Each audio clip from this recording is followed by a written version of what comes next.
Oh, God, how early in the morning is it?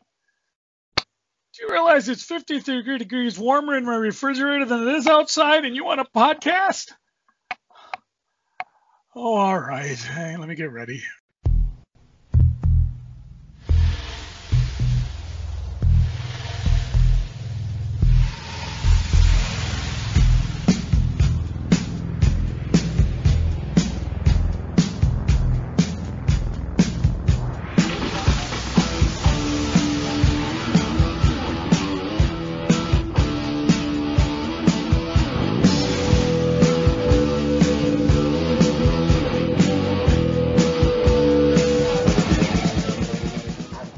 Hello and welcome once again to Crazy Comics and Stories. It's me, your charming, delightful, old Uncle Rat Bastard.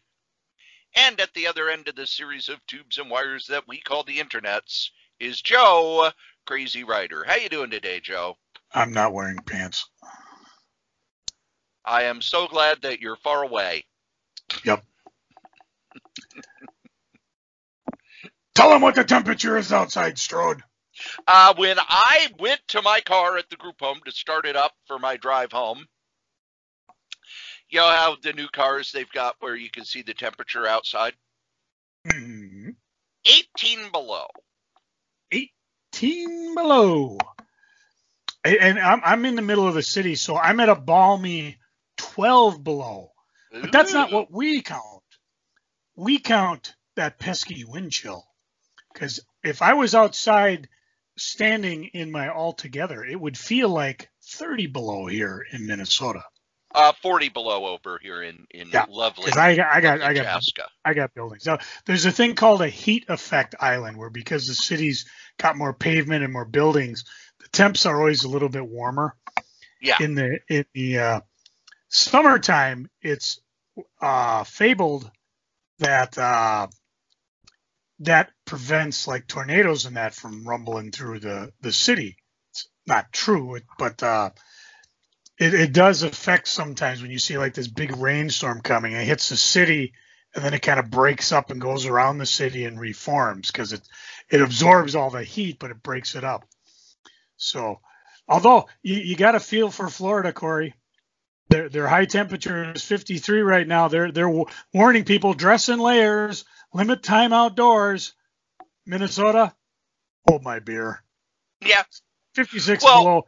It's 50 below air temperature up in Ely, Minnesota. I think that's where one of our listeners, Jamie, is headquartered when he's not driving around the state. So, yeah, and that's where I want to move.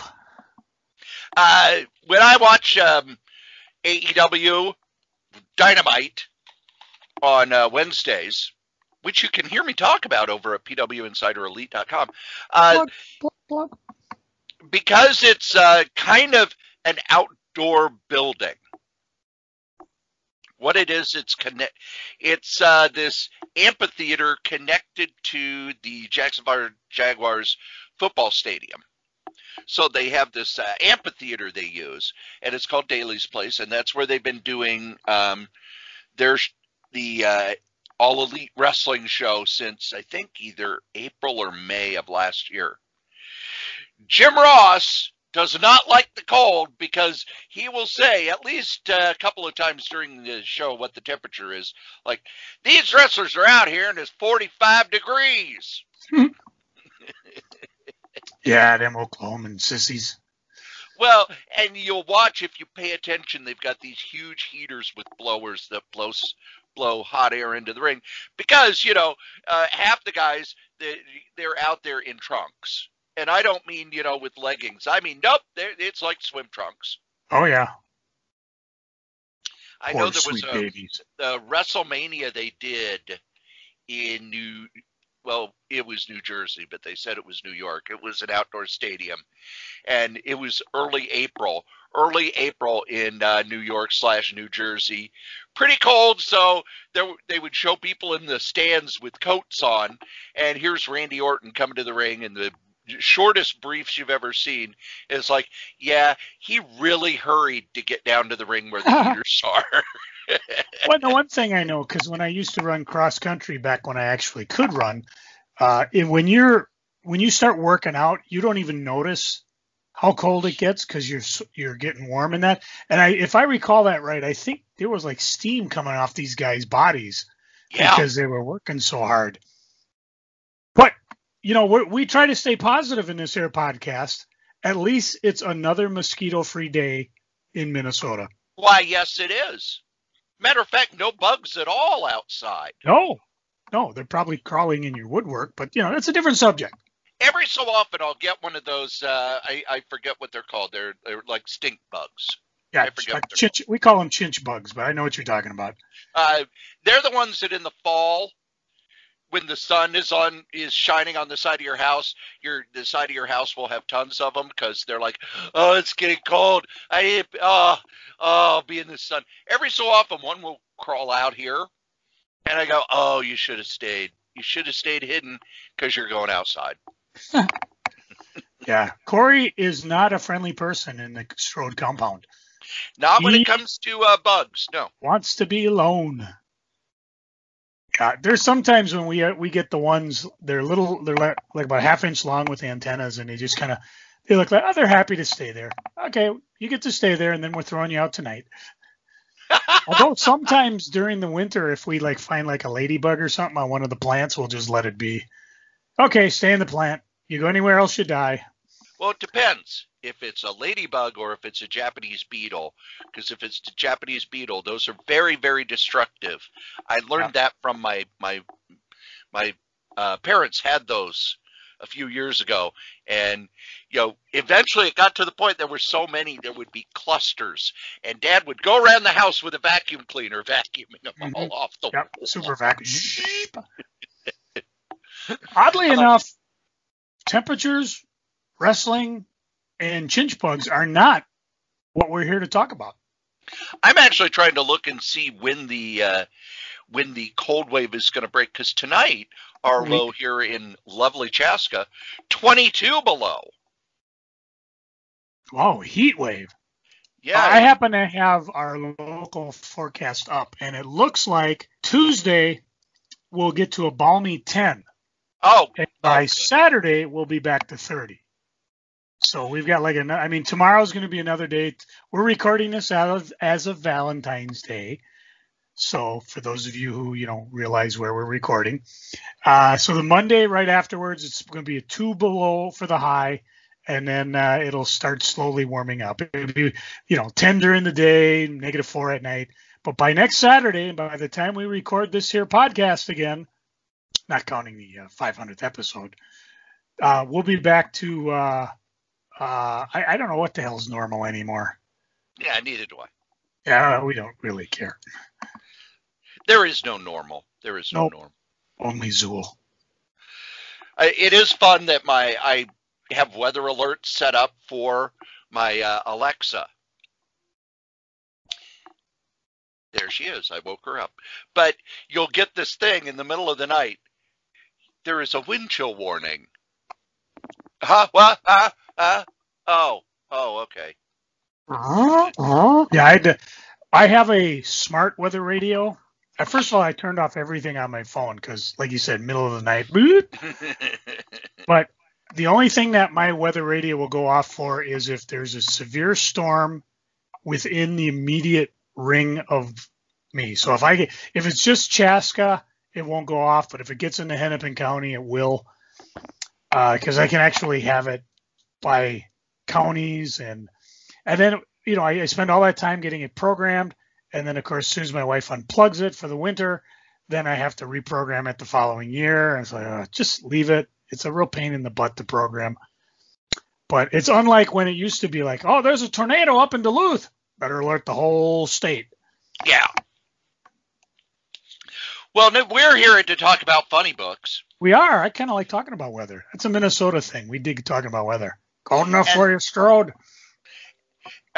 I think I told my mom, she asked what the temperature was, and I said, well, I'm going outside, and I was looking at the TV, and if you have cable, it'll go, here's the time and here's the weather, and it was like, oh, 9 degrees, that's not bad. And I go outside, and it's like, oh, it must be -9. Yeah, it must be -9. Yeah, that dash wasn't a space filler. My mom asked, what the weather was like, and I said, "Oh, yeah, it was 10 below, so I'm gonna have to button my coat." But did you do what we would like to do in this time of year? You take a It's glass of boiling water and you throw it up in the air? No, I didn't. Now they did that a few years ago. I forget when it was. It was probably like 5 or 6 years ago at this point when it got like super cold, like 30 below. And they were having people show up at the ER because they weren't paying attention to the way the wind was blowing. Yeah. They were throwing the water in the air, and scalding, boiling hot water was landing on people. Well, it's actually mist, so it's even worse. While it's 30 breathe below. it in. Yeah. It's still hot and boiling. It just, you throw it up in the air and it vaporizes into a boiling cloud. That's what we do for fun up here, folks. Me, before I went home from work yesterday, I got myself an ice cream bar and ate it outside. Mm-mm. But we have previews in our hands. We Joe do. Just got his. I did, and I dutifully did that there. I ran out of D's. Homework. Oh, somebody's calling me. Hello? Hello? Can't Hello? talk now. Potting. All right. Who was it? I don't know. I told him I couldn't talk. Okay. So this is always a, how do we call it? Interactive podcast. So if you got your previews for February 21, go ahead and grab it and you can read along. So let me open my notes here because we take it right in order as it appears in the previews. And we got covers, by the way. One cover is for Guardians of the Galaxy. No, it's not a new first issue. But with the 12th issue of the book, they are changing the team up. Yeah. On the back is a new comic by Jeff Johns and Gary Frank, who did Doomsday Clock. Jeff Johns, now working at Image. And then I always like to point out what's on the spine. And they fill this sucker with ads, let me tell you. And on the spine, it's Avatar: The Last Airbender statues and toys. Cool. Well, I'm going to have you, since you mentioned Geiger, go right to page 32, which will take you inside the previews of the Image thing. You already mentioned the creators. I'm going to recommend buying this one. I'm just going to read it because I'm not good at paraphrasing. This is set in the year after a nuclear war ravaged the planet. Desperate outlaws battle for survival in a world of radioactive chaos. Out past the poison wasteland lives a man even the nightcrawlers and the organ people fear. Some name him Joe Glow. Others call him Meltdown Man, but his name is Geiger. Now, first off, I studied nuclear war in college. This is part of the superpower relations that surprisingly is still very much relevant today, but we don't talk about it much. So anytime you do the post-apocalyptic thing, I'm kind of like, well, okay, I'm interested. But now you throw in Jeff Johns and Gary Frank and Brad Anderson, and they give you 1, 2, 3 pages preview. I'm like all over this. This is a new series, I believe. I'm not big on starting new series, but I definitely will check this one out. And I'm on board for the duration. Also like to point out on the cover, it's got the go-go checks from DC in the 60s. I got Gurr on mine. No, look on page 32. You're talking the cover of Geiger. I thought you went back to the cover of previews. No. See, the cover of Geiger has the infamous DC go-go checks. Yes. What you got for Image? First off, the Old Guard new miniseries. It's a Greg Rucka miniseries. Greg Rucka series. This is the third one. The Old Guard is about a group of people who don't die. And there was a Netflix movie adapting the first miniseries. This is the third miniseries. It's Greg Rucka. He's one of those writers who I buy sight unseen. So I suggest that you do as well. But do like I'm doing. Wait till it's a trade paperback. Because miniseries, I'm to the point where I don't even want to have miniseries in my collection anymore because it's okay. Here's just one book. Just one book so I can read it all at once.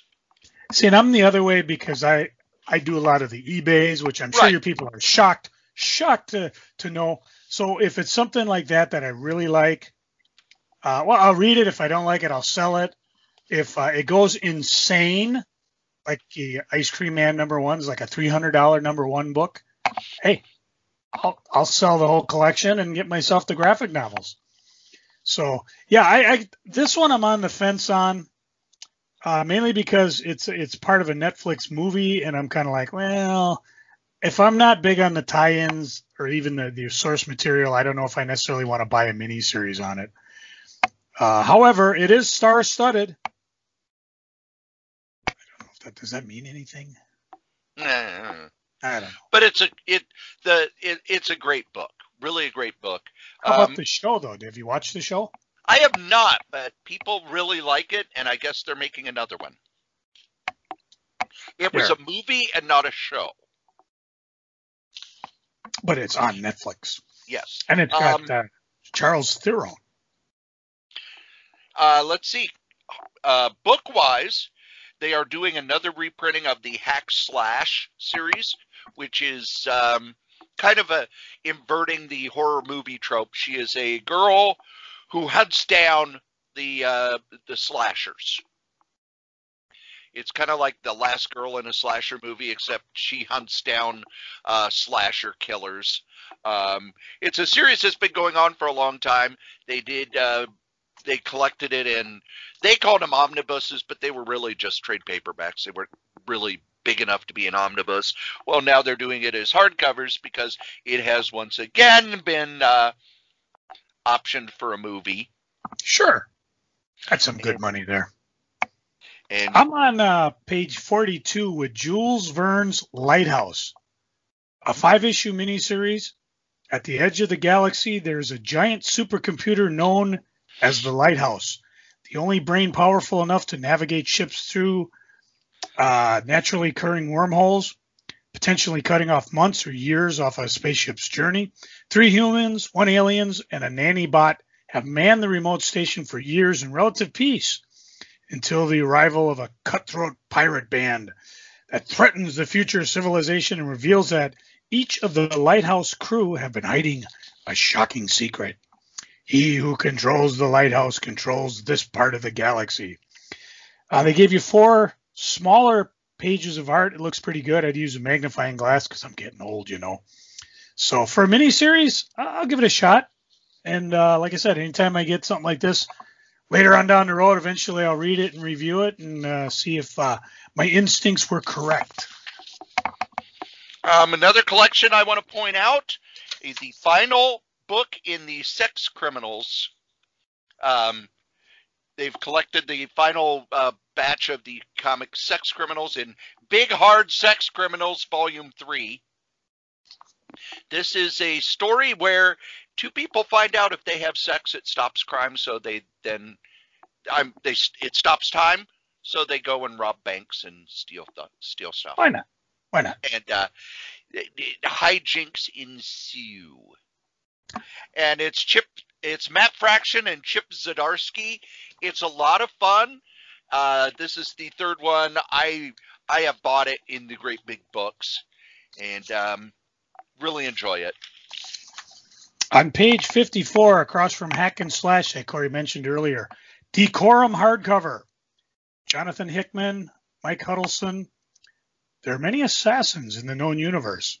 This is the story of the most well-mannered one. You got me. Collects the miniseries 1 through 8. This is one of those where I think I might have mentioned it in the past. And I'm like, well, it's going to come out in a hardcover. A little expensive, $40, but 400 pages. So I'll give that one a shot. That's pretty much it for me image-wise. You got anything else interesting, Corey? I always want to point out what they are pushing, and what they're pushing this time is Elephant Men, which is weird because Elephant Men left Image and went over to Comixology. But they are pushing Elephant Men, which I remember I read the early issues and thought it was okay. Did not get bowled over by it, but Image is pushing it this month. So if you are interested, your retailers probably got a deal on it. And that was it for me. Dark Horse is next, Joe. I got only two things in Dark Horse other than what I normally collect. And if you jump to page 90, two things, they happen to be across from each other, so it'll be real easy. The first one's on the maybe list because I got to, price everything out. I do still buy on a budget. Madman Library Edition Volume 1 hardcover. 680 pages for $100 retail. It covers Madman's first appearance through his mysterious origins, his adventures through time, and let's see, what do we got? For the Record, the original series, Madman Adventures 1 through 3, Madman Comics 1 through 10, bonus pinups from, such hacks, Frank Miller, Jack Kirby, Mobius. Guys never made anything and it didn't make a dime in the comic industry. You could have done better, Michael. But this is interesting because I have read very little Madman. Just like I did with Hellboy, I'll just pick it up collected when I think of it, and this might be a good way to do it. And across from it is a series that I fell in love with, Shalone Cowboy. Am I saying that right? Yep, Shalone Cowboy. The Burly Man series. I believe this is is this the original series, 1 through 7? Yes. Now, I may have this in trade paperback. I know I sold the comics years ago because it was one of those where I liked and I switched. So I just got to run through my collection, but it's either back in print or the first time in print with Dark Horse. And then, of course, below it is Shalone Cowboy Shemp Buffet. Both series are a lot of fun. It's, the cowboy is basically, man, a few words, although his steed that he rides on certainly is a blabbermouth. And when he's like, what was that Simpson thing? But Marge, the little guy hasn't moved. When he does, it's going to be really good. Yeah, when Shalone Cowboy moves. Yeah. So I definitely recommend these two if you've never visited them before. Anything you got in your plate of must-buy? Yes, on that same page is Harrow County Omnibus Volume 2, which is the horror story by Cullen Bunn. This is the second volume, which collects, I believe it is the rest of the series. So if you get Volume 1 and 2, you get the whole thing. Really good horror comic. I like to point out the EC stuff, so I'm pointing out on page 96, Saddle Justice. This is a pre-trend book. EC had what they called 3 time periods. Pre-trend, which was the stuff they published when William Gaines took over from his father and really didn't want to publish comics, so he let Al Feldstein kind of do what he wanted. And they're like, cowboy books are selling. Put out a cowboy book. William Gaines, his father died in a boating accident, and he was the son who took over. He wanted to be a science teacher in school, but his mother kind of said, no, you need to take over your dad's business. And in these pre-trend books, he and Al Feldstein found out they were huge fans of radio mysteries. So they started putting in horror stories. And when they saw, we have fun doing these, that's when you got the new trend, which was Tales from the Crypt, Haunt of Fear, weird science, crime suspense stories. And then there was post-trend, which were the books like Psychoanalysis and everything after the Comics Code came in and killed them. Is Saddle Justice any good? No. They're really poorly done cowboy books. You had some of the EC artists, but they weren't they weren't unleashed yet. When they got to the new trend, they were told, draw your own style. These books, it was Al Feldstein would lay them out, and the artist would follow his layouts, and they were pretty bland. But if you're into EC, you know, you have to have them because that's what we do. We're comic fans. We're idiots that way. Yeah. And then there is... Let's go to DC. Oh, are you still in Dark Horse? Yes, one more, 103, The Pride Omnibus. This is a series I do not remember at all, and I found out it's because it's digital. And I pick up the Dark Horse Omnibuses because they're nice, big, thick trade paperbacks that are reasonably priced. They're usually 500 to 600 pages in color. In The Pride, Fab Man is sick of being seen as a joke, tired of the LGBTQ community being seen as inferior to straight heroes. He thinks it's about damn time somebody did something about it. Bringing together some of the world's greatest LGBTQ superheroes, The Pride is born to protect the world and fight prejudice, misrepresentation, and injustice, not to mention a pesky supervillain or two. The Pride Adventures brings a whole host of extra self-contained stories and adventures starring the heroes of the Pride. See the team members fight down Kray shooters, alien invasions, a 60-foot-tall drag queen. I had never heard of this before, but if Dark Horse is going to put it out as an omnibus, I'm going to try it because their editorial staff knows good stuff, and they wouldn't pick it up if they didn't think that it was good. I will look forward to a review of that when it comes out. And when you're done with it, I'd like to borrow it. Okay. Because that was one of those where I was kind of like, and if I might have to go online and maybe look a little bit more because it is digital. So, you know, if you want to preview it, you can look at it.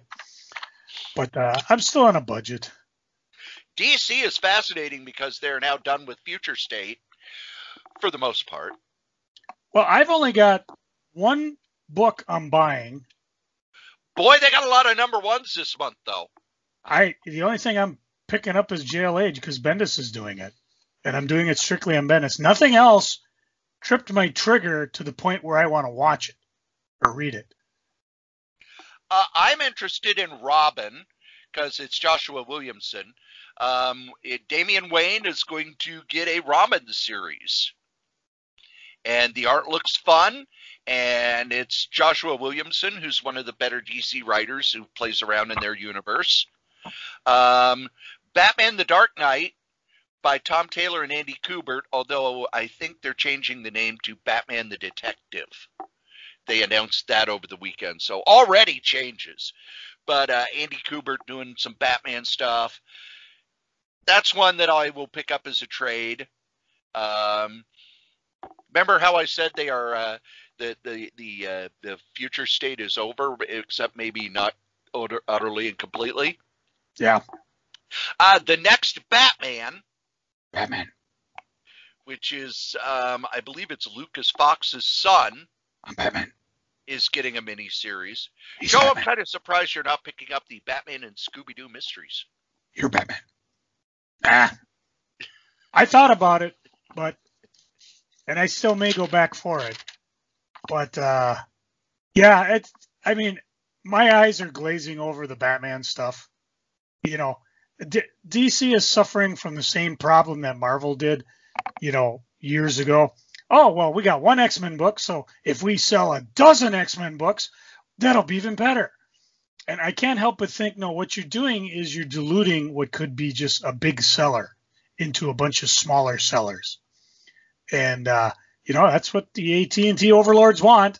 Batman all the time, every time, you know, Well, and it's more, they've learned that, okay, we put it, you know, with 52 and then again with the thing they did to fix the new 52. It's okay, we could try all these other books, but all anybody wants to buy is Batman. Yeah. You have to go where your sales are. I just don't buy there's that many Batman. And you can probably when you get your sales figures, tell me if I'm correct, because I'd be very surprised if any of these are in the top 50. We don't get DC sales figures because they're not through Diamond. Yep. And so I still think you're overkilling it. There's just way too much. Even the miniseries. I mean, I'm sorry, but if all you're going to be is Batman comics, you're going to leave me behind, which is fine. I mean, I've been complaining about that for ages.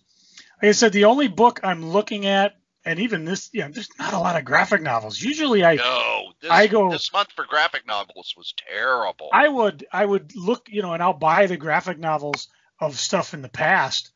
But the one I'm looking at is the Justice League New 52 Omnibus Volume 1. Yep. And the only reason I might not buy it is because when I read it, I wasn't that impressed to begin with. I mean, Jim Lee's art is awesome, but for $125, you're reading a bunch of stories. What's nice is they're all tied together.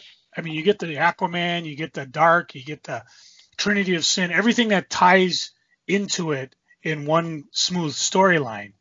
But these never struck me as stories I ever cared to reread again.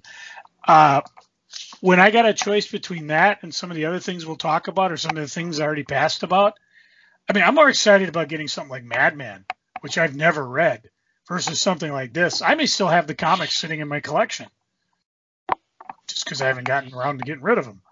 So, yeah, this one's definitely on the shelf. It sounds like a good package, but it just doesn't have the zing to it where I'm like, oh my gosh, I can't believe they're doing this. I got to buy it right now. There are a few that I want to point out. This one I'm not getting, but if I didn't already have the two books they're collecting, I'd buy it in a heartbeat, and that is Bizarro Comics, the Deluxe Edition. Yeah, I have that already. It reprints the two hardcovers, Bizarro Comics and Bizarro World, which are really just strange stories by non-traditional DC artists. They're both really good, and it is the only place you're going to get the Super Baby story that caused an Elseworlds book to be destroyed after printing. Which is really dumb, but that's a different subject. On the next page is Bill Willingham's Fables Compendium 2. They're reprinting the entire series in big, thick trade paperbacks, which is weird that they're not doing it in omnibuses. They're doing it in compendiums. I don't know why that is. There's going to be 4 overall. But Fables is a really good series, and it's nice to have it all in one great big book. When they first announced this, it was going to have the Fables novel in it, but they do not have the Fables novel in the final solicitation, which is kind of odd because the novel did tie into the comic. This is a book I would get if it were cheaper. The Flash, The Death of Iris West hardcover. It reprints Flash 270 to 284, which is the story where his wife is killed by Professor Zoom, and then he has to. First, they make it into a mystery, and then when he does track down Professor Zoom, he holds them responsible, and it really doesn't wrap that story up because the final fate of Dr. Zoom is what starts the interminable trial of the Flash, which was a story that lasted 3 years. They actually put it out in a showcase, and I remember at the time I was just starting to get DC, and Fred Hembeck was so excited that Carmine Infantino had come back to the Flash that I picked it up and started reading it. And I remember, comics were only 60 cents, so I was reading it going, it gets better, right? It gets better, right? It's really not this terrible, right? And then they announced that Flash 350 was the last issue. So it's like, well, I might as well finish the story. But, oh, my God, that story was just awful. And Robert Ingersoll, in the Comic Buyer's Guide, he had a column called The Law is a Ass, where he would basically take apart legal errors in comics for a humorous column. Basically, every time a new issue of The Flash came out, he had a new column because they got everything wrong. Everything wrong about the law, everything wrong about investigation, everything. Cary Bates can be a good writer, but boy, on Flash, she just wasn't. Just wasn't any good. The next page is a book that was going to be an omnibus. Joe, do you remember why they said the Impulse omnibus would not be coming out? I don't. They did not have film, so they would have to scan it from the comics, and the paper they used on the comics meant that the scans weren't going to be good enough for an omnibus. So instead, we're going to get a series of trade paperbacks. This one is the first 12 issues of Impulse with 4 issues of The Flash for $35. No. Now, I'm going to pick it up because I could get it for about half that, but that's way too expensive for, only, only 376 pages. If you're going to charge as much as one of the Marvel Epic books, it should have as many pages as one of the Marvel Epic books. And other than that, the Justice League New 52 Omnibus is tempting. Pretty light. This Shazam World's Mightiest Mortal reprints all the stuff that came after Shazam's book got canceled. And again, this is one of those books I'd snap it up in a heartbeat if it was $30, $25 trade paperback. Oh yeah, $30 hardcover, but it's $50 hardcover. That's insanely expensive. Yeah. Just no. Well, we'll talk about it when we get to eBay. So that is it for DC. Next, IDW. Yep. I got one thing in IDW other than, whatever I pick up normally. Page My 116. Little Pony Transformers 2. Nope, sorry, I didn't believe they had the characterization of the ponies right in the first series, so I am going to ignore the second series. You have yet to give us a review of that, by the way. Yes. You promised. That's okay. I will get around to that and Spider-Man Brand New Day reviews very shortly. Good. Although I will say, on that page 116, there's a graphic novel called The Delicacy. It's by James Albon, a British writer and illustrator. I kind of looked at it to give you a couple pages, but essentially it's Tulip and his brother Rowan have left the simple comforts of their remote Scottish island with a plan to grow succulent organic vegetables in an idyllic market garden and open a restaurant serving these wholesome culinary delights to the busy sprawl of London. Oh, what an age that we can have a graphic novel like this, huh? Unfortunately, they discover a deliriously scrumptious new species of mushroom that brings diners in droves, capitulating their small restaurant to succeed beyond their wildest dreams. They're pressured by the demands of a hungry city to crack the secrets of their new ingredients' growth. But how much will he sacrifice to feed his own insatiable ambition? Dun, dun, dun. It sounded interesting. I'll give it a shot. Other than that, that's it for IDW. I didn't have anything with IDW this month. And it happens. Marvel. Hang on. I got to grab my Marvel. Now, good old discount comic book service, they sent me 2 previews. Last month's, which I don't need, and this month's, which I got to say, I do like looking at the previews more than I like trying to slough through online. Although when you do it online, what's nice is everything's alphabetical. What do I got here? Page 20. Finally, they're going to ship. Oh, I'm sorry. Not page 20. Where is it? Stupid Marvels. I'm trying to find the Marvels, which is that is on page 4. There it is. The 20 refers to the fact that if you order this, you ordered it back in March 2020.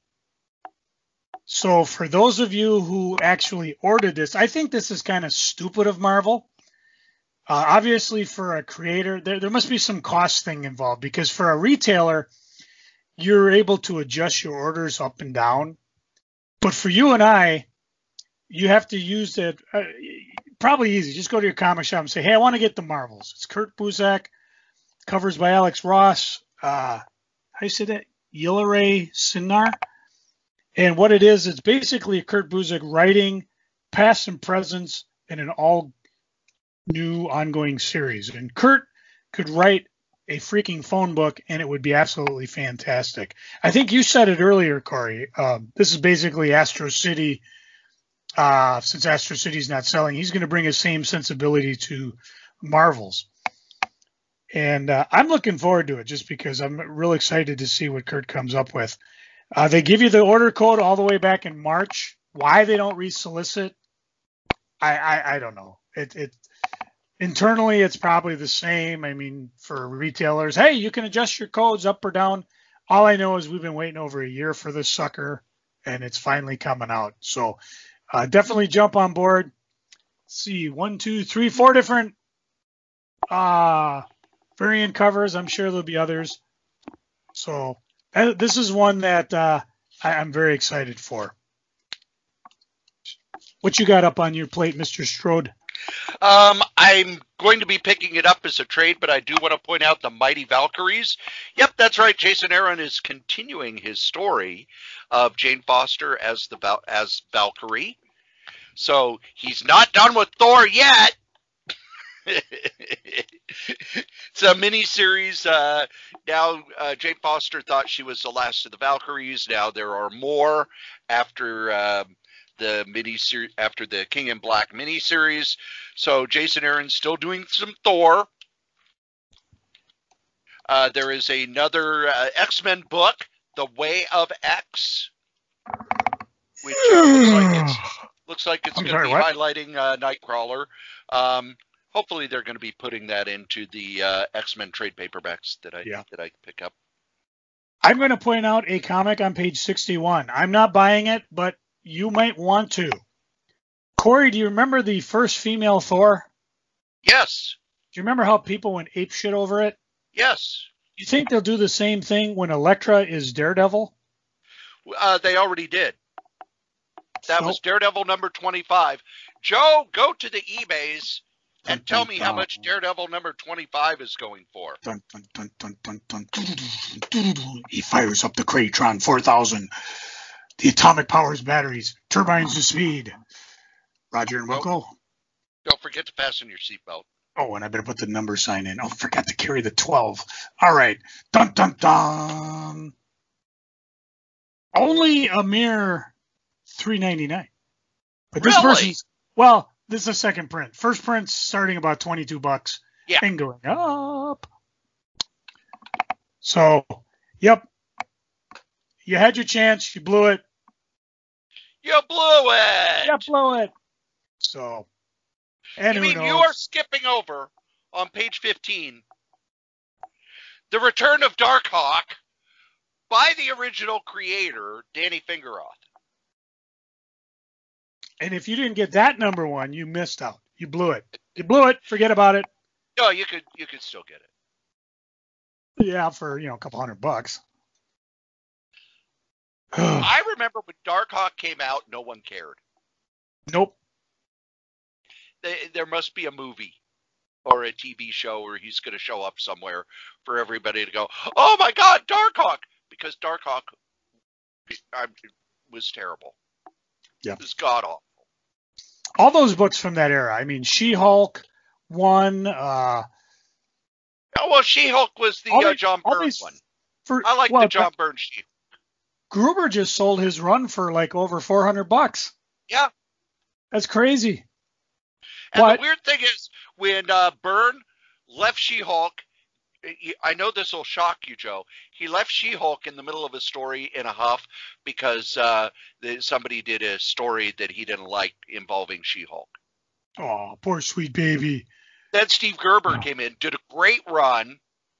When his run was up, John Byrne came back and basically treated it as if all of those other issues didn't exist. He ignored what everybody else had done and just went back to what he was doing on She-Hulk. And I think it was at that point because that was around the same time he did the same stunt on West Coast Avengers, and he'd done it on Superman. I was like, yeah, I'm kind of done with John Byrne. You know, when you're working at a company, you're kind of, okay, yeah, this character isn't owned by me, it's owned by the company. Especially when you're not the one who created it. But, you know, nope, that's okay. I don't have any other new comics or anything I'm buying. Anything for you? Chip Zdarsky, who did the Spider-Man life story, is doing a Spider-Man miniseries called Spider's Shadow, which is what if Peter Parker became Venom. We'll pick that up as a trade. And I think that is it for new issues. For all the people who lost their minds over the new Spider-Man costume, I'd like to point you to issues 36 and 37, where he's back in the original costume. And would also like to remind you that when everybody started getting mad about the new Spider-Man costume, you know what picture I posted, Joe? Oh, the one from Web of Spider-Man? Yep, Spider Armor from Web of Spider-Man #1, which didn't even last through that issue. Everybody gets mad about that stuff. It's like, dude, calm down. Yeah. You know, the only person who constantly changes his costume is Iron Man, and he didn't even do that until they got kind of to the 80s, and they went, oh, he would be upgrading this. Cool. And I think that is it for the regular series. Once again, there are no true believers. Nope. I have still not heard anything from Marvel, so reminds me of when I would say, hey, you haven't had an essential in a while. Are you doing that anymore? And you radio silence. Yeah. I mean, and really for the true believers, they should tie them to an event or, you know, anything coming out, like with Dark Hawk Star. What's his name? Whatever the Dark Hawk. You know, have a true believers of the original #1. I mean, that to me is a natural tie-in. But yeah, what do you know? We give you guys $1 million ideas every podcast, and nobody listens to us. No one gives us feedback. We don't even have a Wikipedia page. They didn't even do any of the Facsimile editions this month. Yeah, which is too bad because, again, another $1 million idea. Just start from the #1 and just every quarter, every bi-monthly, put out another #1 Facsimile. I'd buy them. It'd be kind of fun to have that in my collection. Instead, on page 83, this is one of those, oh my God, I can't believe I'm going to buy it right now, get it out quick as possible, even though it's not shipping until, I don't know, years from now.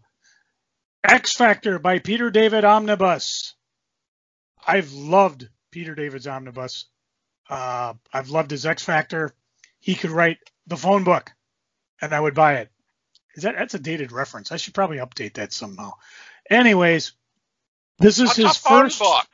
Transformative X Factor run in one volume, where he took what was the much derided return of the original X-Men and the punking out of Cyclops towards Madeline.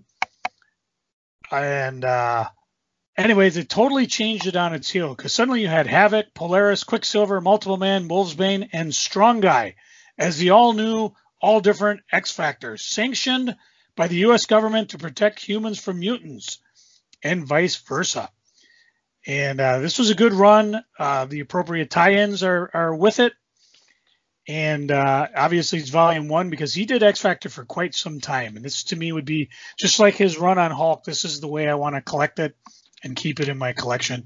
I will probably go with the Strowman cover rather than the Quesada cover, just because that's more quintessential X Factor to me. So I'm very excited about that one. Anything else? I got one more, but anything you got, Corey? Oh, so many. Marvel. Yeah, but you just kind of read the whole thing. Well, I want to know what you're buying versus what you just think is cool. Same thing. I've talked about it previously. Marvel August 1961 Omnibus. This reprints all the Marvel books that were on the stands when Fantastic Four #1 came out. I am not buying the direct market cover. Normally I do, but that's just another version of the Fantastic Four #1. So I'm going to be buying the other cover. But this reprints Fantastic Four #1 as well as Journey into Mystery number 73 and 74, Kathy, Life with Millie, Patsy Walker, Amazing Adventures, Kid Cole Outlaw, Linda Carter, Student Nurse, Millie the Model. Not just Life with Millie, but Millie the Model. Millie the Model. There were more Millie the Model books than superhero books. Strange Tales, Tales of Suspense, Tales to Astonish, Gunsmoke Western, Love Romances, Teenage Romance, Amazing Adult Fantasy #7, Patsy and Hetty, that's Patsy Walker. So that's 2 Patsy Walker books as well. And Rawhide Kid. This one is not going to sell real well. I don't care. I want it. I do want to point out the Fantastic Four Omnibus Volume 3 new printing, because Marvel said that they have gone back and rescanned the artwork to clean it up and make it look better. So thanks a lot, Marvel, for those of us who bought the first printing. Yep. There will be 2 volumes of What If Classic.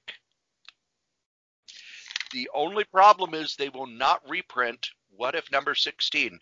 This month is Volume 1, which takes us up to issue 22, and then the next volume will reprint the rest, which I have not heard yet if it's going to stop with issue 47 or if it will reprint that one shot that came out a couple years after What If ended, which has a story that was sitting in a drawer, and one of the editors opened the drawer and said, "Hey, we got an entire Iron Man What If story. You want to print it?" Print that baby. But yeah, the entire What If series, except for that one issue with Fu Manchu in it, going to be reprinted. I also am picking up the X Factor by Peter David Omnibus. See here. I have a copy of Marvel's as a hardcover, but they're putting out a Treasury edition. Oh, you would I treasure those? Yeah, this is the Marvel miniseries they did, which has all sorts of great art and stories. It's basically a bunch of short stories. The cover is kind of if you've seen the original cover to Marvel's, it's the Alex Ross painted version of the original Human Torch coming out. This is kind of a couple minutes after that. So I've got the Marvel's Treasury Edition and now this miniseries Treasury Edition. I've been reading the miniseries on Marvel Unlimited. It is fantastic. The other one I'm looking at is one, if you've never read it, I recommend you pick it up. Page 107, Squadron Supreme trade paperback, written by Mark Grunwald. One of the best stories I've ever read. We always talk about what if superheroes existed in the real world. Well, this is one of the first I remember that Mark did. It's Squadron Supreme. They're on their own world. It does cross over with a Captain America, which is in the book, which is cool. 2 different covers. You can get the original Bob Hall cover, or of course the always beautiful Alex Ross covers. So this one, yeah, if you've never read it, definitely pick it up. Give yourself a treat. On page 98, Iron Man by Mike Grell. Sadly, he did not draw this, but when they were trying to figure out what to do with Iron Man before the movie, Mike Grell did a run that lasted about 20 issues. So I'm picking that up.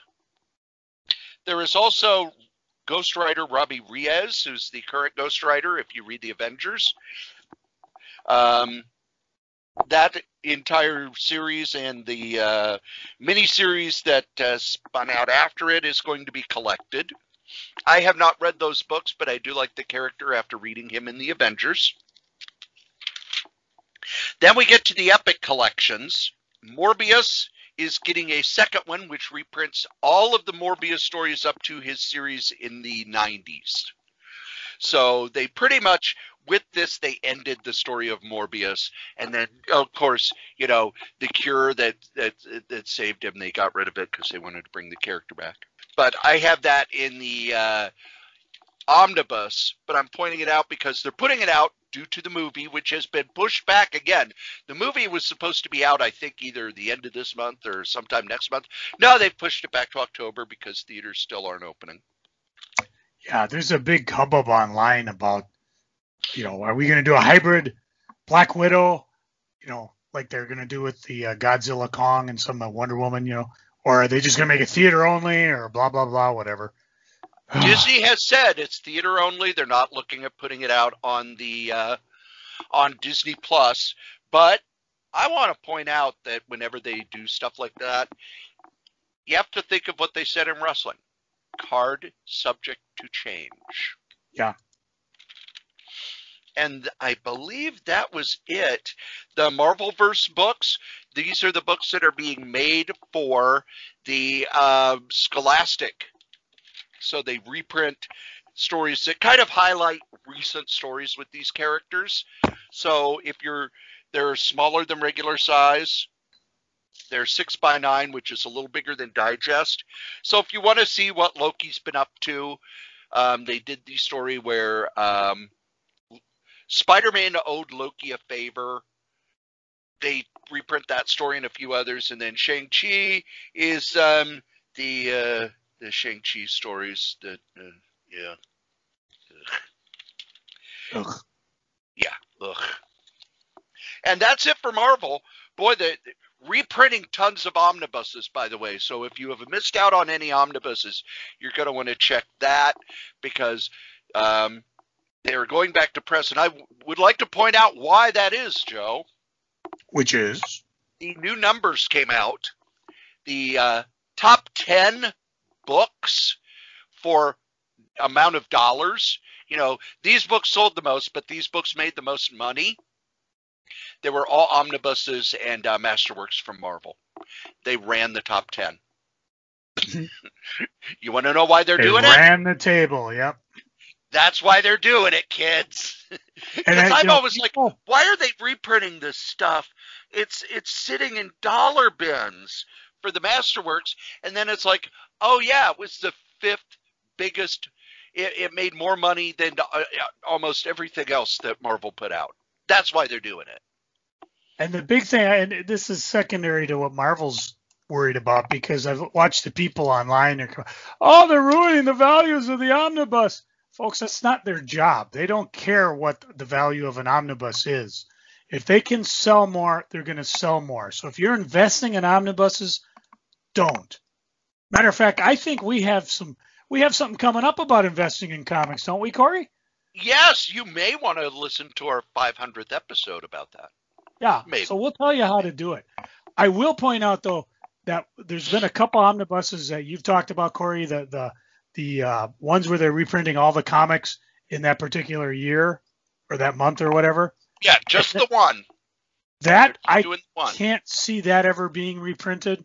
And then there was aforementioned, was it a Kirby romance one?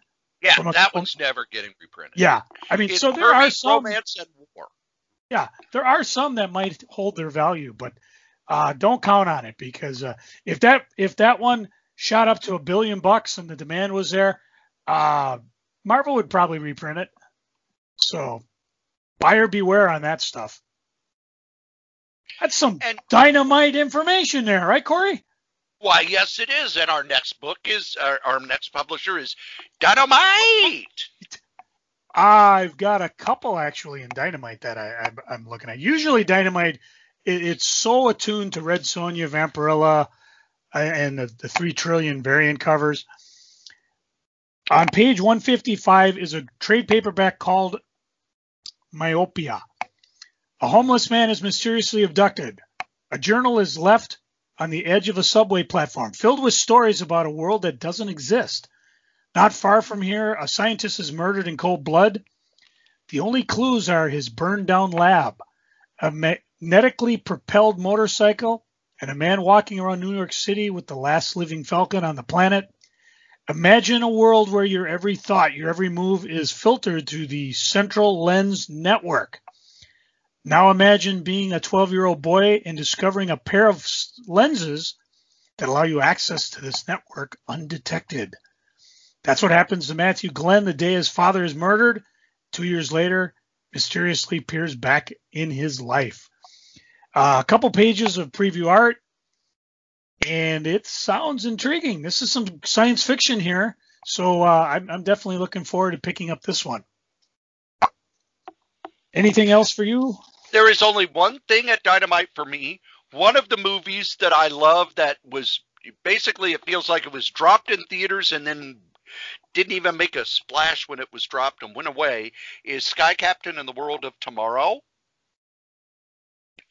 For some reason, they are putting out a book, The Art of Sky Captain and the World of Tomorrow. I can't see this as being something that sells really well, but it's going to be a nice, thick hardcover with the art design and the layout and all of the planning and art that they did for that movie. It was, I believe, the first movie shot fully where all the backgrounds and everything were CGI. It was basically shot in a warehouse. Totally green screened. Everything was CGI. And I love that movie. So getting more information about how it was made is something I'm looking forward to. Can I recommend it? Not if you're not a fan of the movie. But it's fascinating that they're putting it out because the movie was 20 years ago, was not a hit, lost tons of money. But hey, here you go. Maybe they're publishing it just for me. Death to the Army of Darkness. Trade paperback, that is. So if you're an Army of Darkness fan, you didn't get the Death to the Army of Darkness miniseries, here's your chance, page 160. That's pretty much it for me with Dynamite. Next is Boom, and they're putting out a book that I'm not buying, but I want to point out because I think they're making a massive mistake. Uh-oh. Joe, go to page 170. All right, let's see, page 170. Page 170. Uh-oh. Joe, do you remember when you got the Magic comics? I do. Why did people buy them? Well, they had a unique Magic card inside it that you could only get from that various issue, and they were all polybagged. Later on, they had actual packs of Magic, although it was Fallen Empire, which was not one of the... For what the prices are going for now, it really wasn't well received when it first came out. And so here we are. You got Magic, and what's it coming with? No card. Derp. No one's, and it's $4.99. Double derp. If you're going to put out a Magic comic, you better have a card in there. Or Magic fans, I'm gonna make a generalization. They don't give a shit about the world and the world building and the characters. They play the game. Yeah. I mean, if you want to be fun with it, have a like a rare card in there, because then you're gonna sell. This would probably become a number one in terms of single issue. If you just want to have some fun, making an exclusive card, even if it's just a land, just exclusive art. Or better yet, you got some, 1, 2, 3, 4, 5, not counting the blank cover, put some of those characters in there. But, whatever.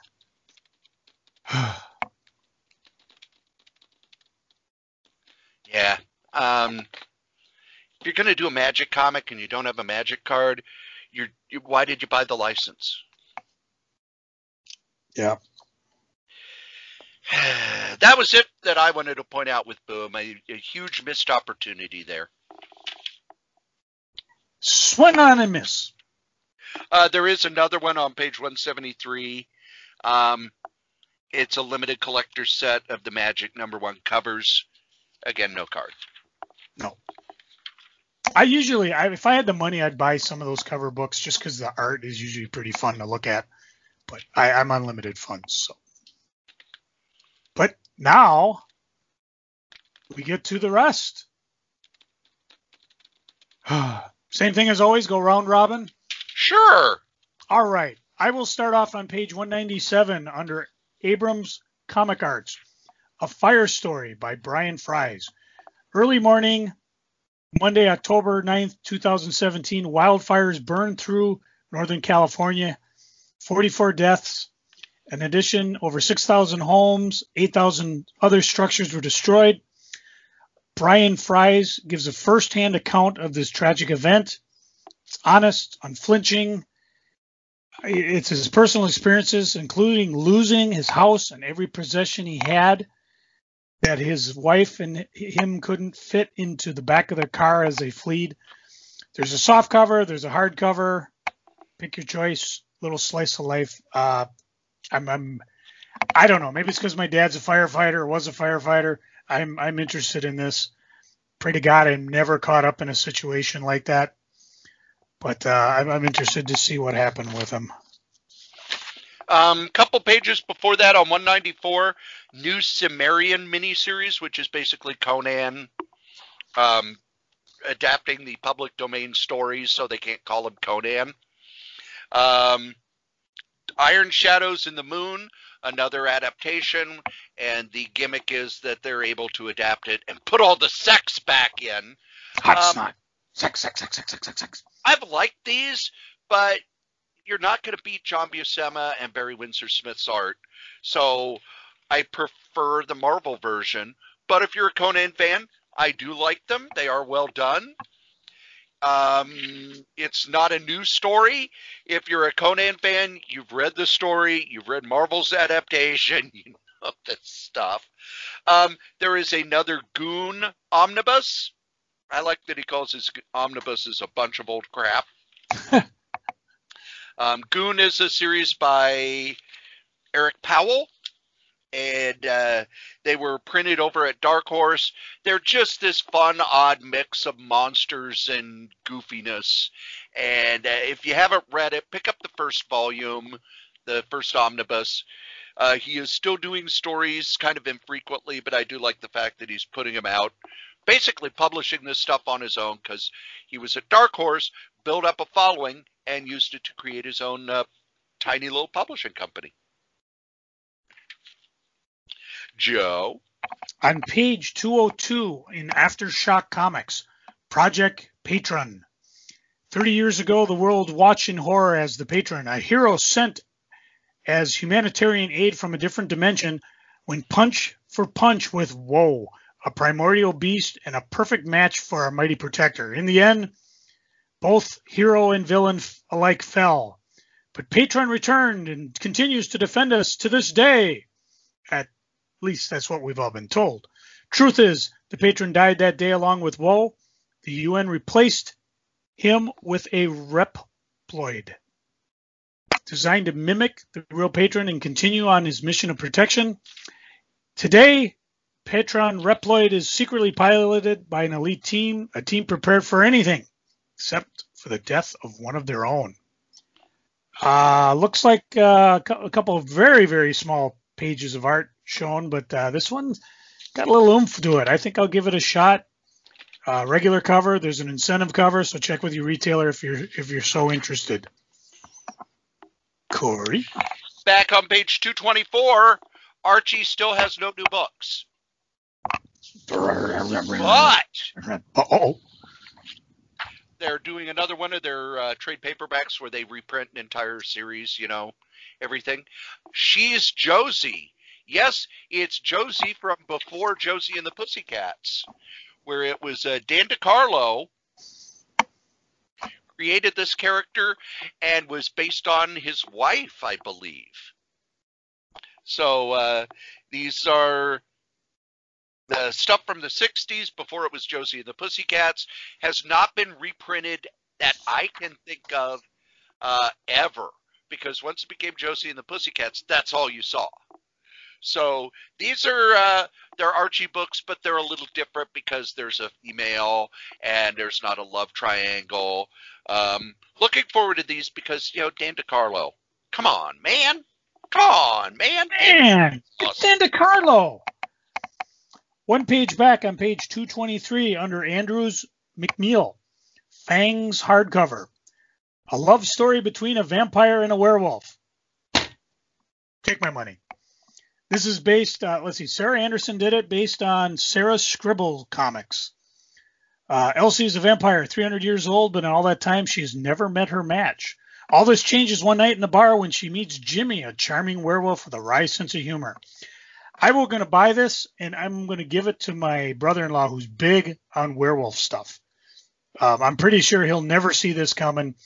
So I'll have, it's basically, that's a new category, buy and give away. How about that? But I'm looking forward to that. That one caught my eye. And usually when I'm reading this stuff and I see it's a vampire, I'm out of here. But with a werewolf and a love story, maybe it's just because it's Valentine's Day. But I'll give you my $14.99 for that. And you, of course, have watched all of the Underworld movies, which is about a vampire in love with a werewolf, except the vampire is Kate Beckinsale in tight leather. Not a single episode. Well, it's movies, and now that I've said it's Kate Beckinsale in tight leather. On page 249, we highlight every book from Craig Yo. Normally, his books come out through IDW, but not this one. This is also not a reprint. This is Teaching Artfully by Megan Parker, which chronicles her experiences as a new art teacher at a public high school. Megan Parker's debut and insightful graphic novel, Teaching Artfully, captivates, inspires, and motivates the reader, all with endearing humor. It's a Yo book. Craig Yo, his reprints blow me away. I think this is the first thing he has packaged that's all new. So I will let him know that, hey, thank you for putting out another Yo book, and I'm going to be buying it. You Promised Me Darkness on page 239. I promised to buy donuts that weren't terrible like the ones you get. No. Terrible donuts. Only on road trips. You Promised Me Darkness. Approximately every 75 years, Halley's Comet orbits around the sun, and every time this happens, people around the world are born with incredible abilities, special auroras that grant them supernatural skills, but they can also be a curse. Yuko and Sebastian, two siblings with special auroras, are constantly running from an evil being known as the Anti-Everything, who feeds on these and gets stronger with each intake. You got 6 different covers. One of them is a nude limited cover. Oh my. Just the covers to go for. I have no idea if this is a series, a one-shot, but it looks intriguing enough, and I will give it a shot. Fantagraphics wants more of my money, by the way. Of course. We all want your money. We just, they put out comics to get it. On page 260 is another of the Basil Wolverton books.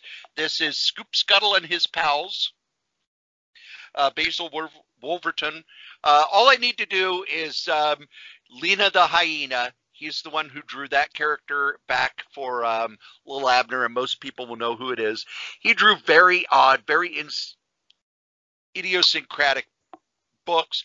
He also did covers for Plop until he passed away. This reprints his humor stuff from the 40s, such as Scoop Scuttle, Mystic Moon, Bang Bang Buster, and Jumpin' Jupiter.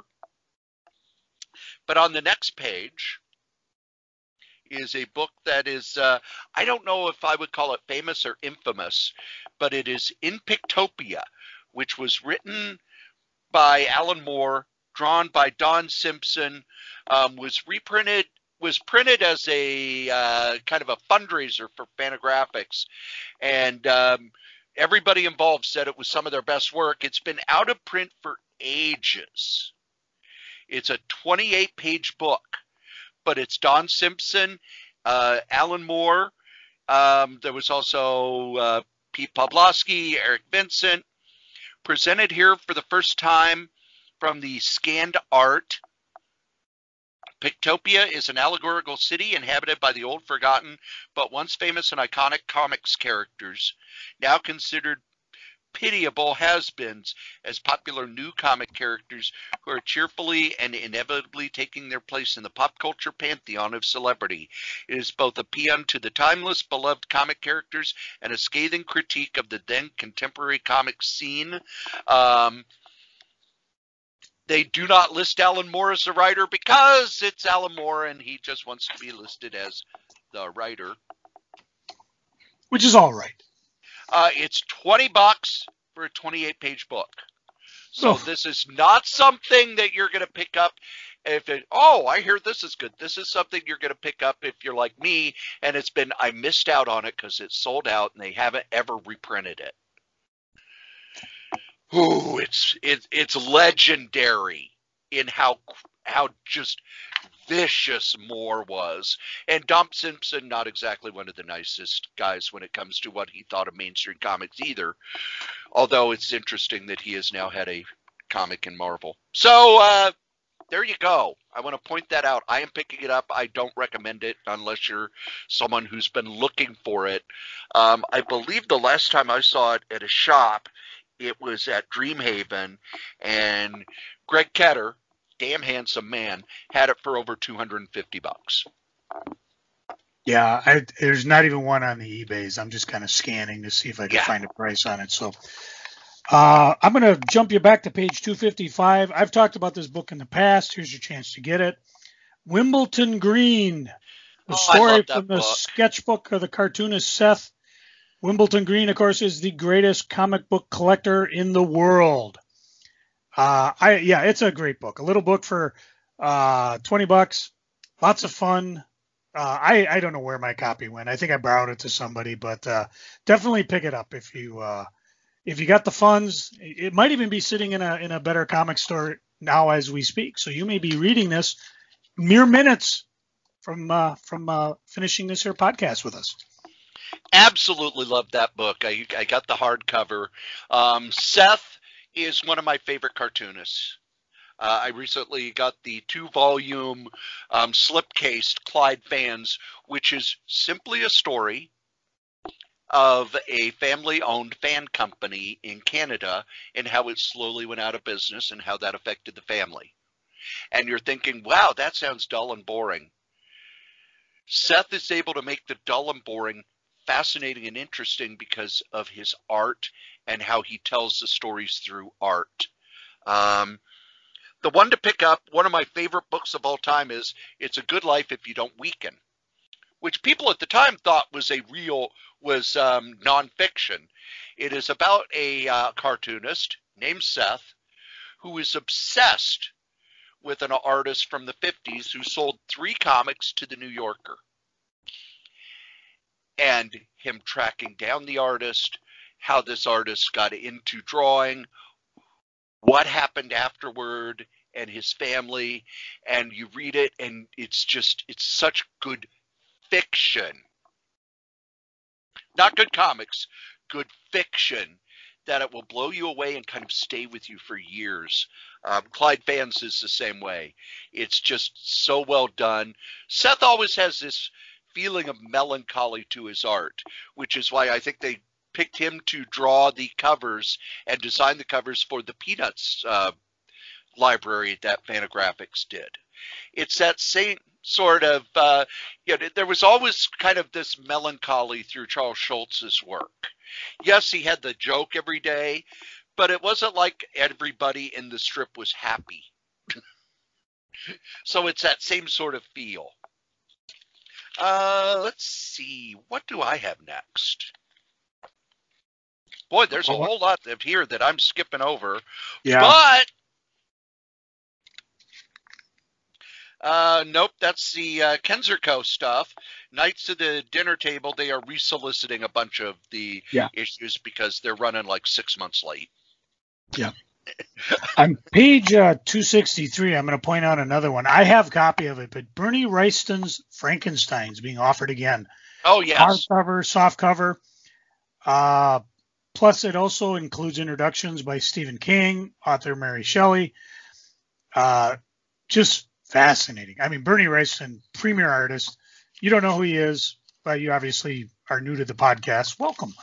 But yeah, if you don't have a copy of this, like Wimbledon Green, this is definitely your chance to pick up one and get up with the rest of us.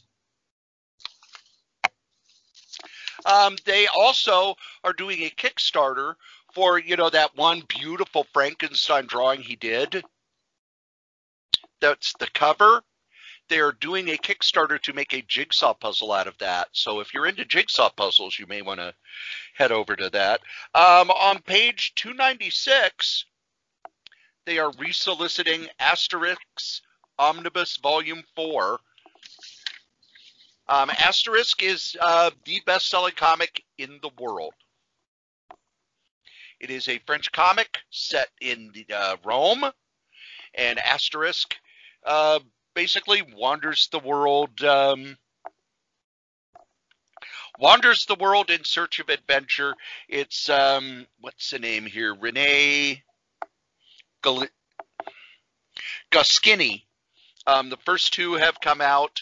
It's a huge success in the rest of the world, to the point where when a new volume comes out, it sells millions of copies through Europe, and it's just now coming to the U.S.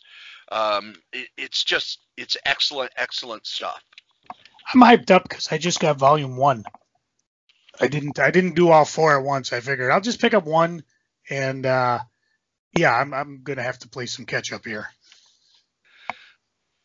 Page 303, under Second Sight Publishing, Freak Show Night, number 1. During his time in prison, Red was surrounded by the worst types of people: thieves, rapists, murderers.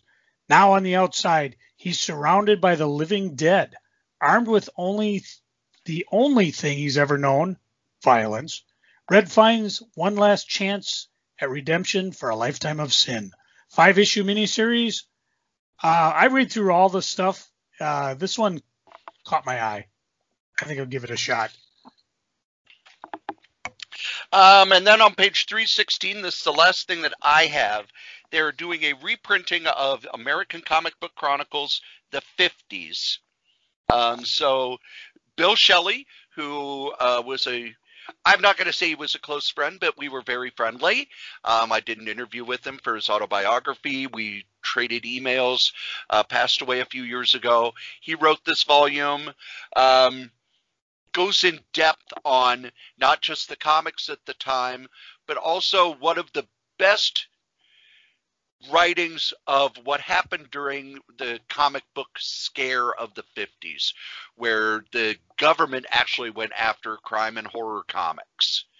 And I've read all sorts of things about it. Bill Shelley breaks it down and explains it in a way with, if you want to get more detail, there are certainly more books and magazines and interviews and stuff, but he does it in such a way that you understand what the social forces were at the time and what was going on in publishing at the time, and how basically the code wrapped up with the distribution, wrapped up with television, nearly destroyed comic books forever, and how coming out of it, when the 50s started, there was a huge sales boom in the early 50s, and there were literally over 100 companies publishing comics.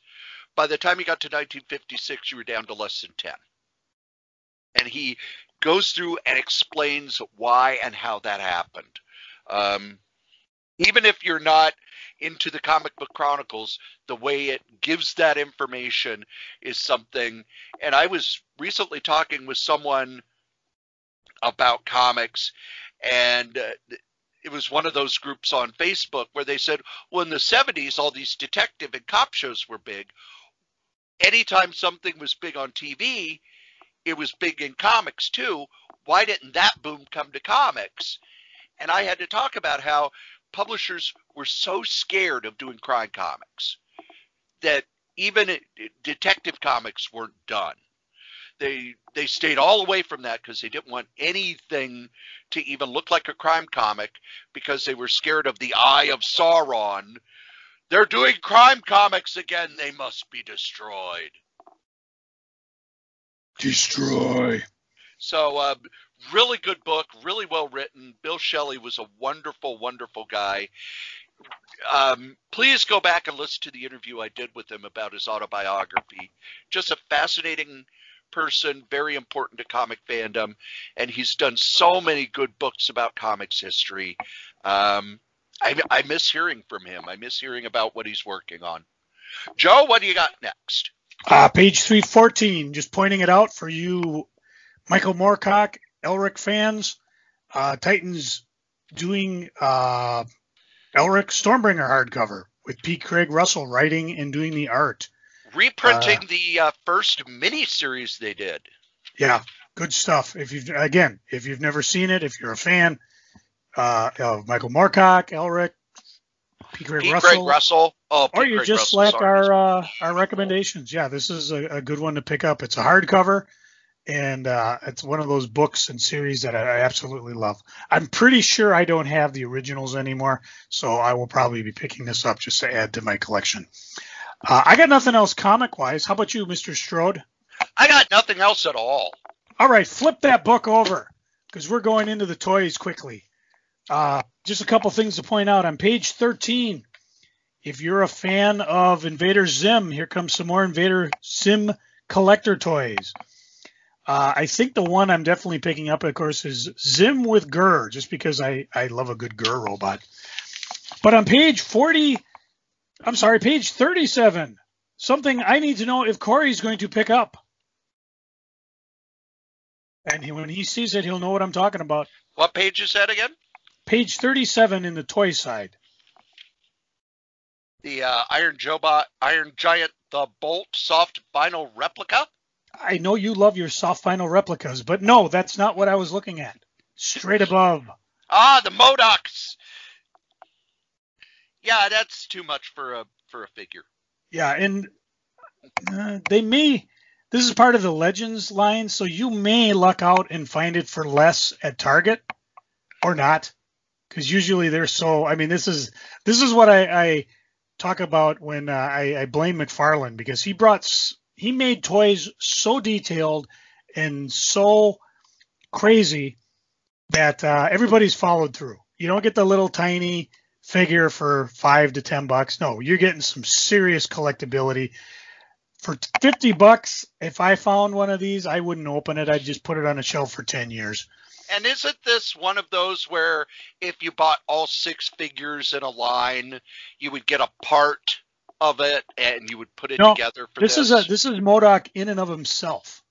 Because it says collect all the figures. So if you didn't want to pick up the figures themselves, this is one way that you can do it, which means they probably had a bunch of extra spare parts around and they're just packaging it.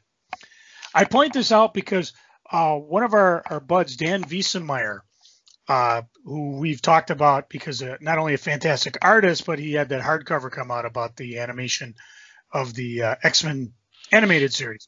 But he has been picking up toys and comic sets from when we owned a comic shop. He was part of Hot Comics West, and I was Hot Comics East.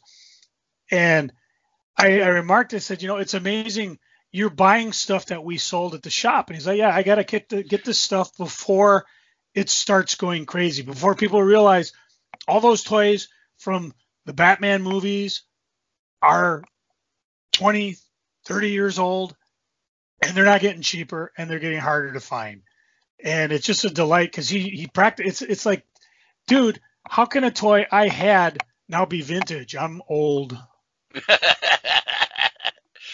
Well, I remember back at your shop, we used to talk about how it was a 25-year timeline. Yeah.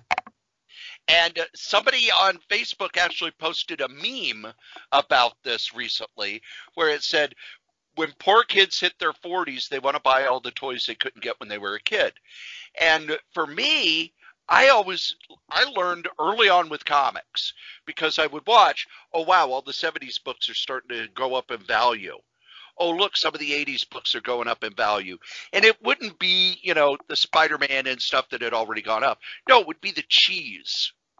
Mm-hmm. The Gunsmoke Westerns, the Dead of Nights, that. Because it was people who finally, all right, I've raised my kids. I have some extra spending money. You know, I'd like to get this. I'd like to pick up that series that I couldn't afford when I was a kid. Or I'd like to pick up those comics that I sold when I was, you know, in college in order to pay for books and stuff. People want to go back and get the stuff when they were a kid. So now you've got all the kids who grew up with the Batman movie and the Teenage Mutant Ninja Turtles and the first X-Men toys and everything. They're now in their 40s going, remember when I had... Boom. And it's that way for comics. You can actually look and see, not as much as it used to be. It used to be almost a 25-year timeline. Now, because, you know, you could get so much digitally, it's not there anymore. But there is that, remember when I had...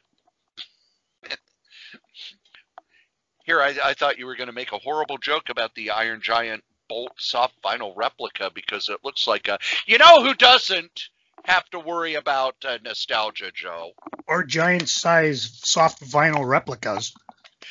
These guys, our sponsors. Believe it or not, kids, this here podcast has sponsors. And that sponsor, since day one, is DreamHost.com. DreamHost.com is the best, bar none, web host in the whole known universe. And if you need a website, head on over to DreamHost.com, put in code KRAYZ, that's KRAYZ, and get $20 off your first year. Now, if you would like to advertise here on any of the Solitaire Rose Network podcasts, you can. Just email me at solitairerosenetwork@gmail.com, subject advertising. Also, head on over to eBay and look for user Krayz, Krayz. That's Joe Crazy Writer, who's always telling us about the eBay in every episode of Crazy Comics and Stories. If you would like to contact us, you can do so. You can give us a call at 952-856-0519. Leave a message and we'll play it on the show. Or you can send us an email at solitairerosenetwork@gmail.com. Thanks. And this isn't the only podcast I do. Oh, hell no. How could I allow myself to have any spare time when I'm doing things like this? The Solitaire Rose Radio Network is currently on a pause, basically because COVID-19 has made it so that I have to work a lot of extra hours at both jobs. But you can still go and listen to my other podcasts.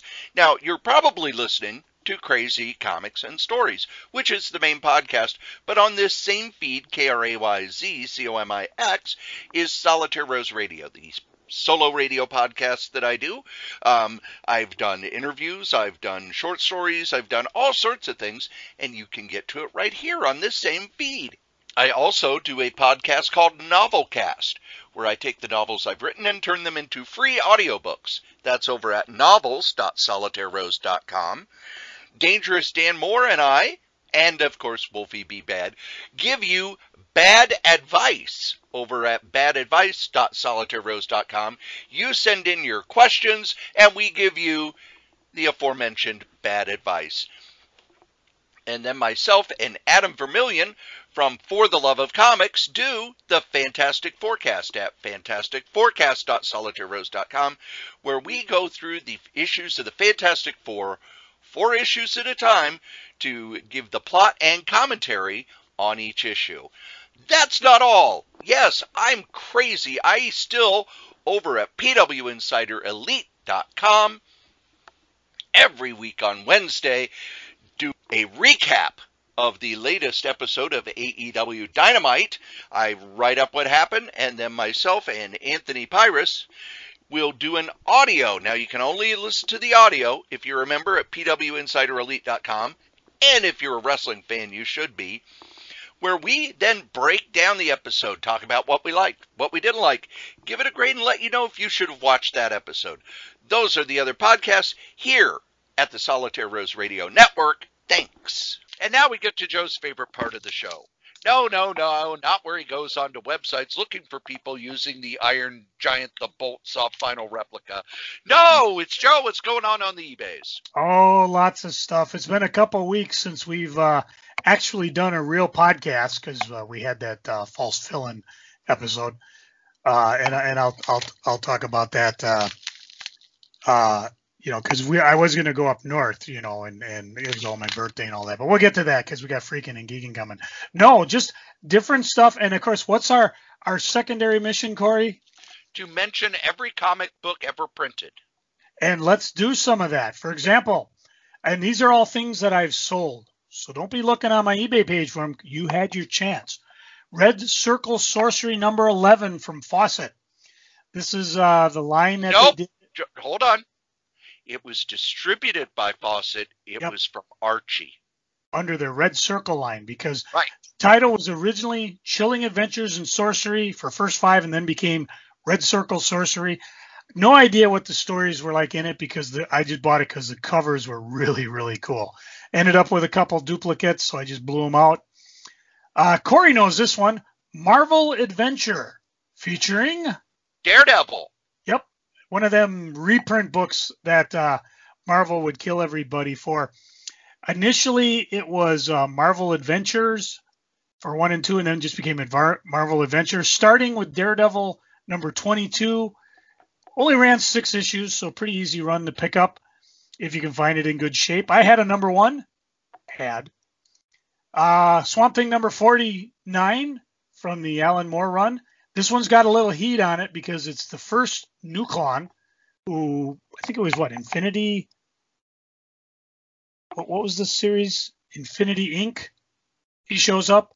And It's also considered the first Justice League Dark because this was kind of a tie-in to Crisis, although it didn't have the Crisis border on it.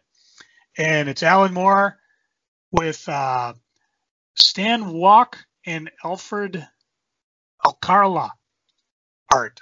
And it's got some heat, so pick it up.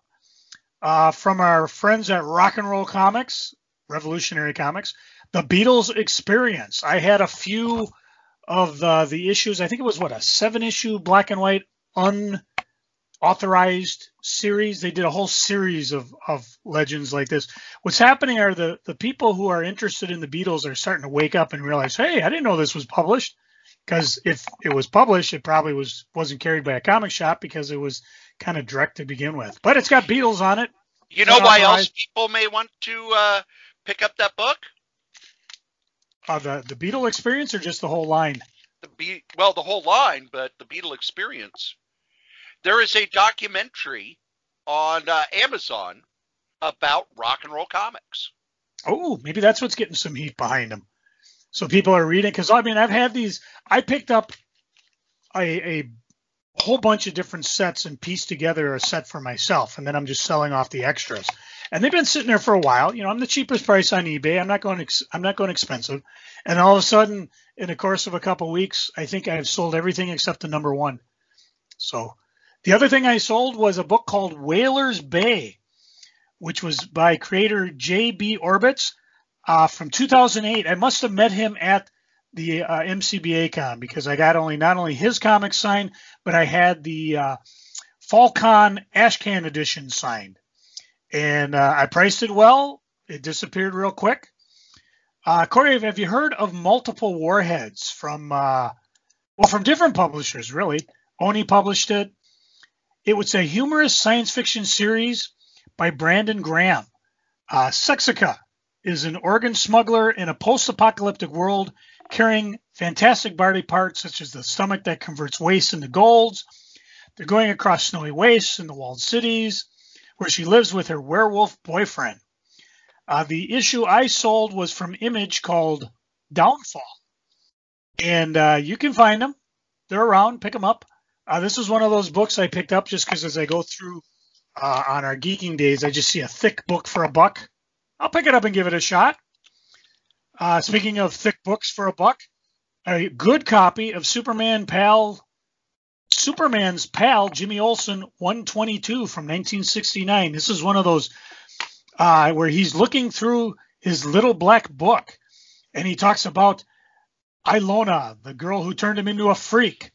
Miss I can't remember. It's the wife of Mitsuplex.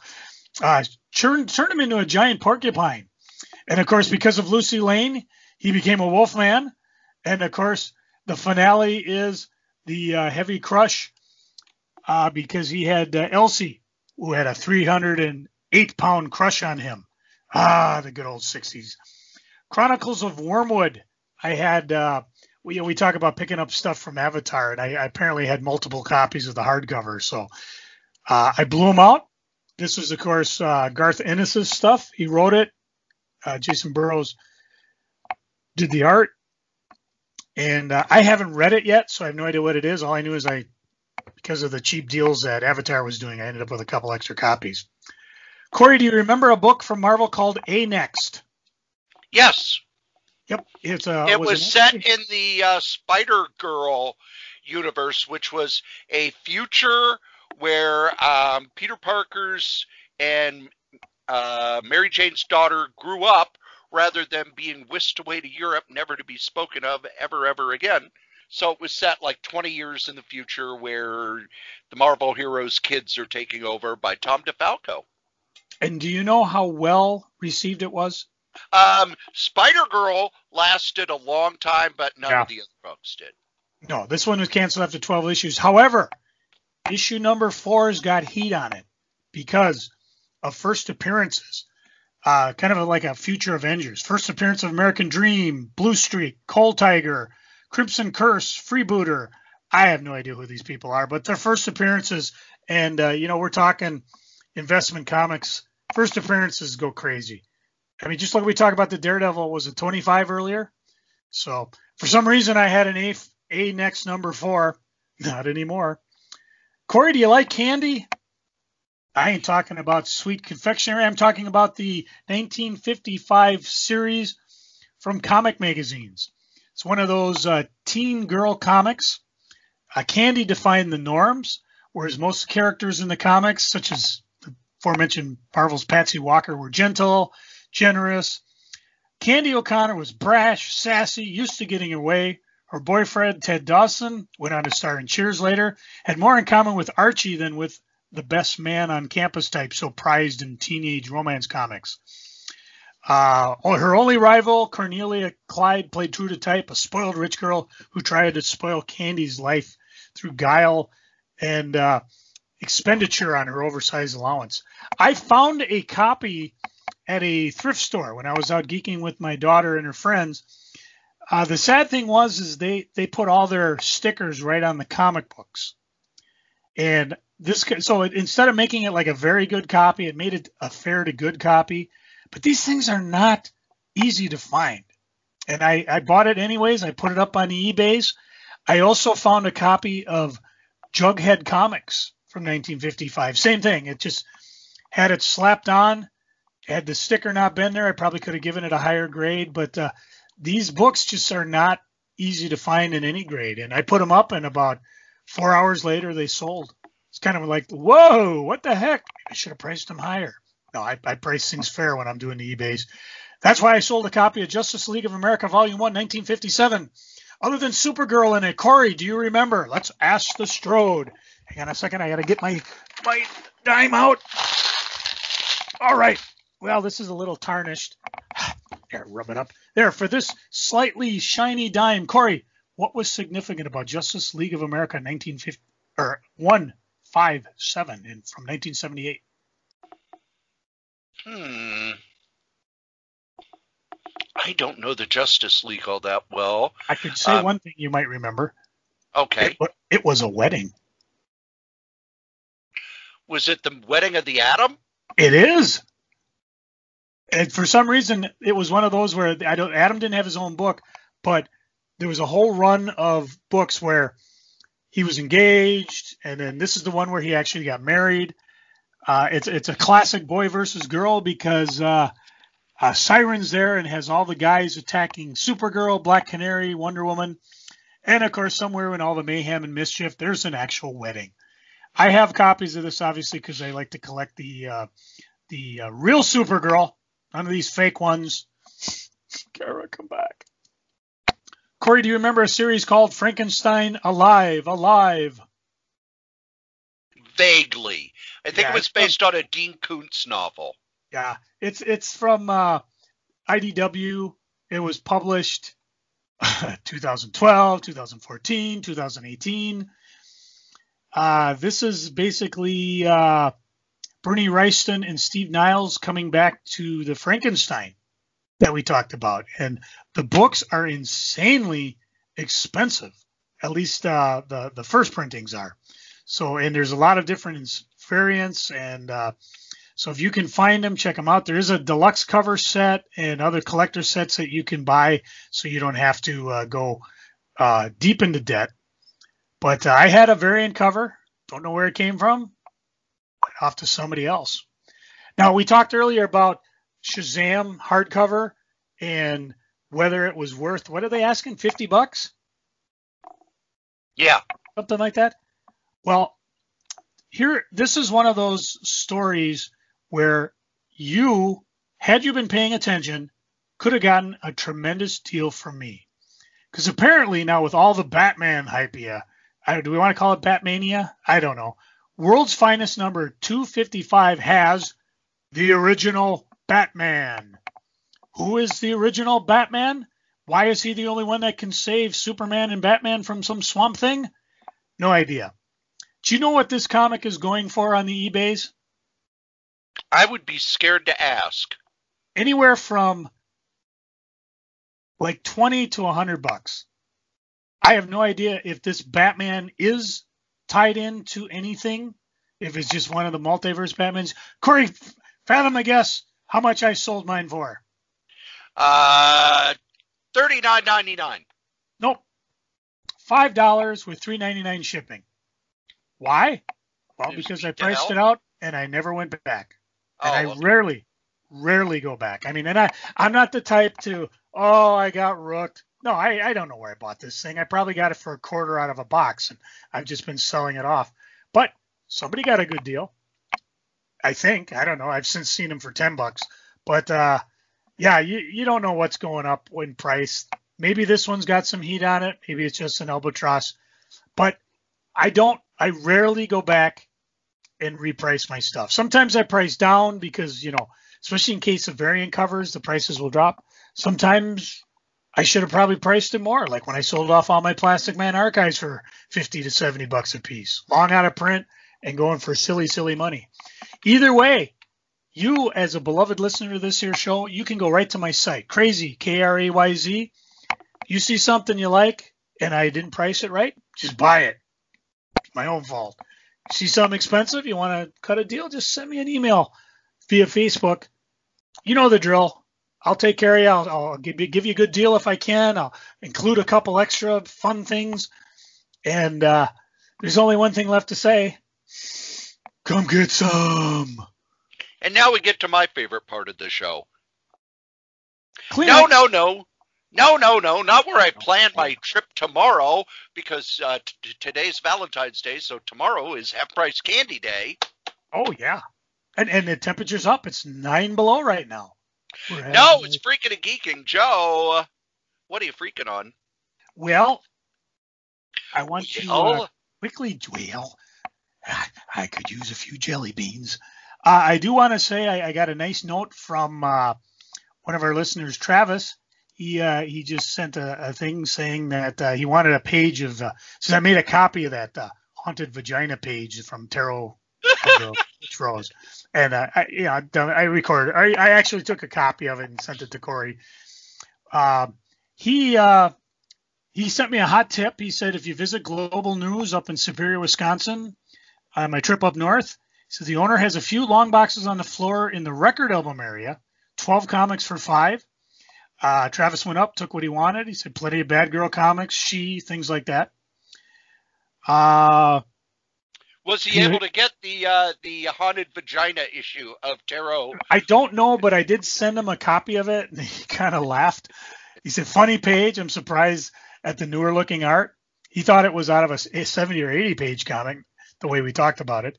No, it's Jim Ballant is still doing that book. He still puts out issues.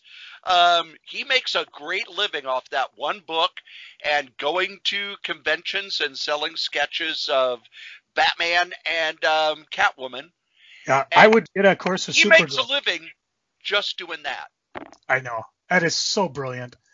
And again, you may not be big on the TNA type covers, but the horror stories were pretty good. I mean, I remember reading the one that we always laugh about, and I was like, wow, this is an amazing story. So if you're a horror fan, you may want to delve out and check some of this out. It's always nice to get a little email from somebody. I will give an update on my health. I don't have my meds right. So even like today, my hands are, I don't know if it's because of high pressure and super cold or super cold and high pressure, but I'm really achy today, but not like I was to the point where I couldn't move. We did not go up north because unfortunately my wife slipped, fell on the ice and really whacked the heck out of her back. She's feeling the same type of pain I was feeling, not all over the body, but just in the back where everything she tries doing hurts. Whether she sits up, lays down, tries to walk. We decided it wasn't worth traveling at that time because we wanted to get the hell out of town just to escape, and we knew it was going to be cold. We didn't think it'd be 50 below zero cold, but we just thought, no, just save it for another day. The place we go to, we've been to dozens of times, Cove Point up on the North Shore. They're very gracious, gave us a full refund. And, of course, we're just going to reschedule and go up there some other time. She's still hurting. My hands are kind of cranky. But other than that, my health is a little bit better. I mean, I'm feeling a little bit better. You can listen to the podcast when I was down compared to now. You got a spring in my voice, even though I'm not wearing pants. Another thing I'm freaking on, and, Cory, I don't know if this has happened with you. Oh, sweet bejesus. Something's either going on with Diamond Comics or going on with Discount Comic Book Service, but I have got a whole list of comics that they've been shorted and not getting replacements on, which annoys the living fuck out of me because they're all independent books. And, of course, by the time they tell me there's a shortage, I'm like, am I going to be able to run to the source or run to Hot Comics and pick them up? I've got plenty of books in my collection and runs. Like I'm trying to finish up Shame and Tears. I'm missing issue number 2, and now I find out I'm missing issue number 12. This is from the 1980s. This is Mike Grell's book that he did. No, nope, I'm sorry, 90s, because this is what he did Image. With Image. And of course, it's Mike Grell, so I picked it up. And of course, he had John Sable team up, which was amazing. And I just want to sit down and read it, decide if it's going to stay in my collection or not. I'm missing 2 issues. I did find one, but now for all this new independent stuff, and I've already run to the source once with my list, and if they had it, they only bought a few issues of it, if they bought it at all. And it's just pissing me off that, oh, yeah, we're short. I may get a refund, big effing deal. I want the damn book. And all this is, of course, because of the COVID. We stopped publishing. All the books predate that whole weird era last year where, things weren't being published and things were canceled.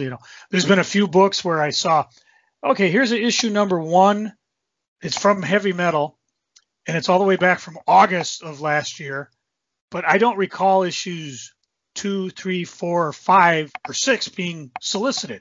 Do I want to waste my money buying issue number 1? Because if they do resolicit, I'm not getting it because I was shorted. But I don't want to get it if they're not going to publish the other 5. But if they do resolicit, there's no way in hell I'm going to go back and find that sole copy. It just pisses me off, and I love supporting the independents. But, man, I am getting rooked. Again, if you run across this, are you getting screwed like that, or is it just because I'm ordering so many independents? I'm getting stuff canceled.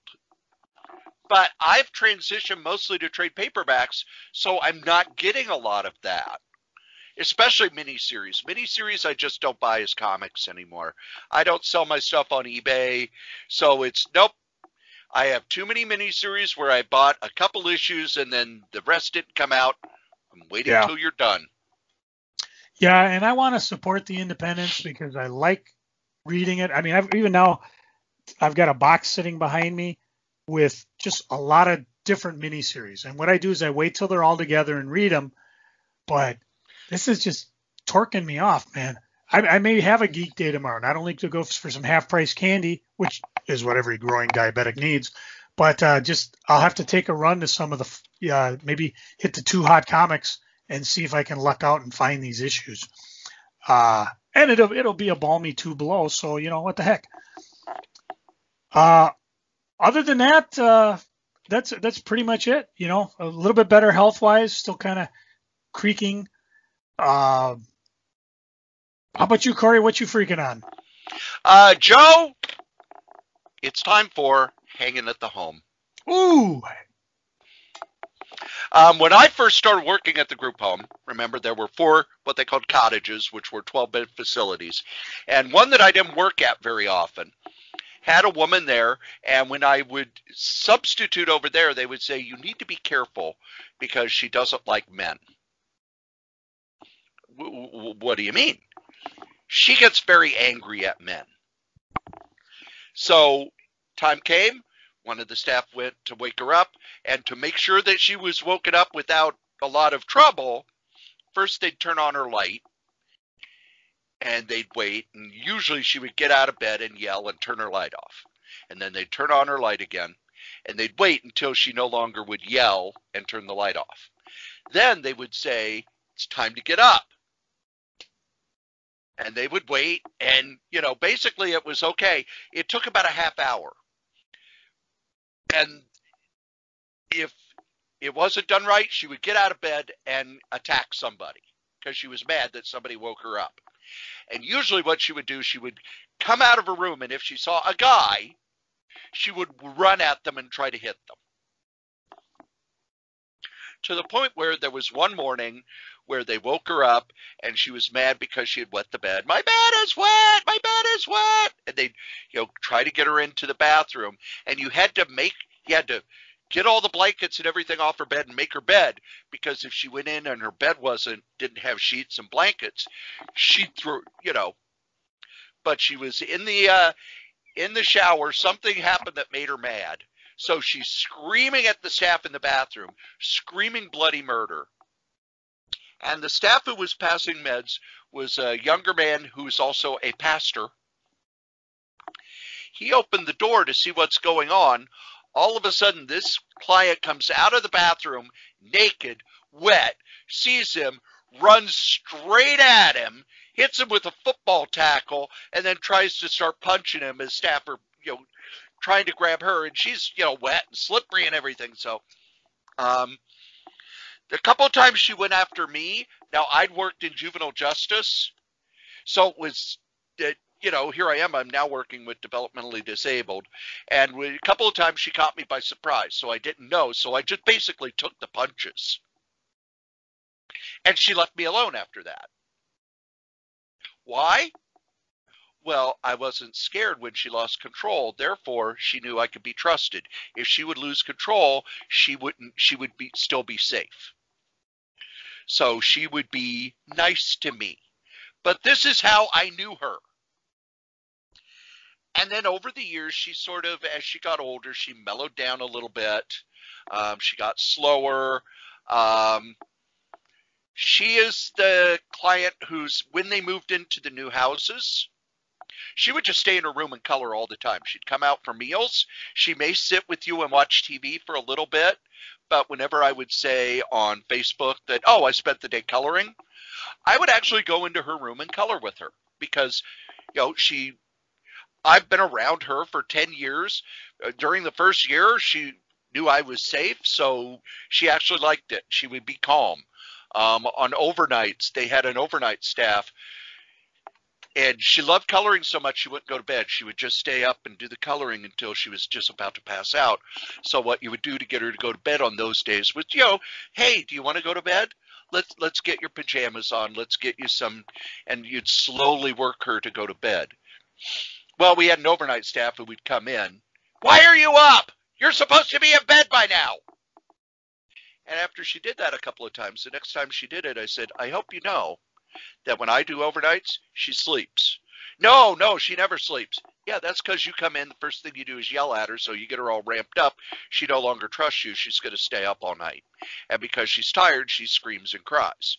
If you were to come in and just be very calm and quiet, you wouldn't have that problem. You don't know what you're talking about. Okay, enjoy that. Huh. Last year, she got COVID, and she had to go to the hospital. And as with most of our clients who got COVID, she was in the hospital much longer than most people because COVID is a respiratory illness that also attacks the heart. And the clients we work with, because they're developmentally disabled, their immune system is for shit. Most, if not all of them, are on tons of medication for everything. She got COVID, was in the hospital, was on a respirator for a month until she was able to recover. She'd forgotten how to walk. She had forgotten how to talk. Her motor function was bad, so she was in a nursing home for another 5 to 6 months after that. Came back. I'm not in that house very much because now with COVID, they want you in one house all the time, and you only work in another house if they have absolutely no other options. So about a month ago, she was having trouble walking again. She was having trouble sitting up. They took her to the hospital, and what it is, her lungs just have never healed. Her heart has never healed, and now her kidneys are starting to go. So she's back in the house on hospice care.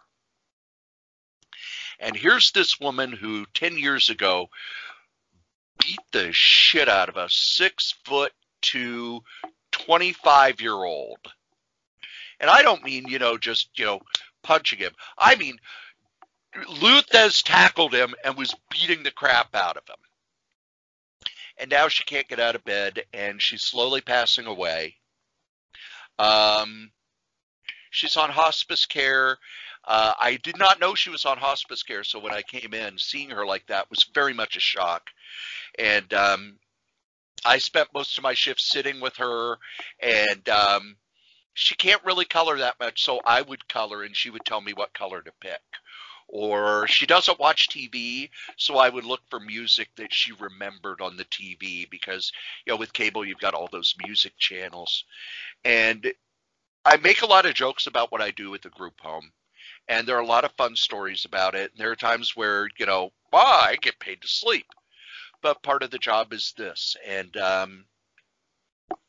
when I first moved to Minnesota, I had my degree in psychology, and the two jobs that would call me for interviews were developmentally disabled group homes and juvenile justice group homes. And I got job offers from both, and I decided to go with juvenile justice because, I'm 23, and when you work with teenagers, if you do your best and they do their best, they get better and they go home. Developmentally disabled adults, this is their home, and they're here for the rest of their life. I've been working with this woman for 11 years. I've helped her through her mother passing at 100. I've dealt with her through all sorts of chaos and problems and taking her to the hospital and the ER, and that's the part of the job that I don't talk about much, but it is a vital part of the job, and it took me a long time to get to the point where I'm okay with that being a part of the job, but it's still very much hard to know that we're reaching the end of her story. Her brother is coming to visit every day, which is wonderful, but that part of the job really affects me. And normally when we do freaking, it's, this company did something shitty, or this comic sucked. But there are times when it's part of the job that just really kind of hits hard. And this is one of those weeks where the job really hits hard. Joe, what are you geeking on? I'm geeking on rewatching Babylon 5, not only because it's fun to rewatch, and it's been a while since I've watched a lot of this. I'm going through every episode in order, and there's things, I remember, like, I remember this, but I don't remember that. And what's fun is I finally, after all these years, got my wife to watch it with me. So we're slowly working through. She's following along. She's picking up on the right things. And I'm trying not to be the spoiler where, you got to watch this. This is important later. Or this is going to be a big deal. Because I'm seeing everything because I've seen it all. especially in that first season where everybody, oh, it's so slow. And I'm like, I was too harsh on it. You know, we were all expecting a Star Trek drama thing.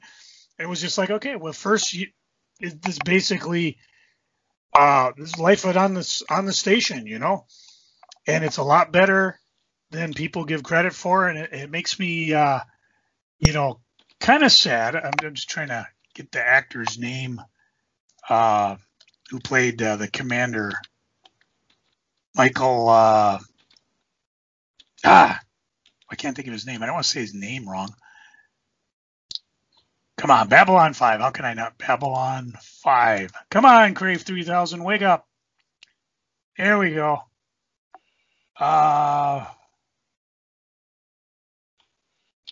Michael O'Hara. There it is. Cast. Cast, credit, crew. Dun, dun, dun. Yeah. I've talked about it in the past. It wasn't revealed until Michael passed away. But he had mental illness where he was hearing voices. And there was no way he was going to get treated for it and still act.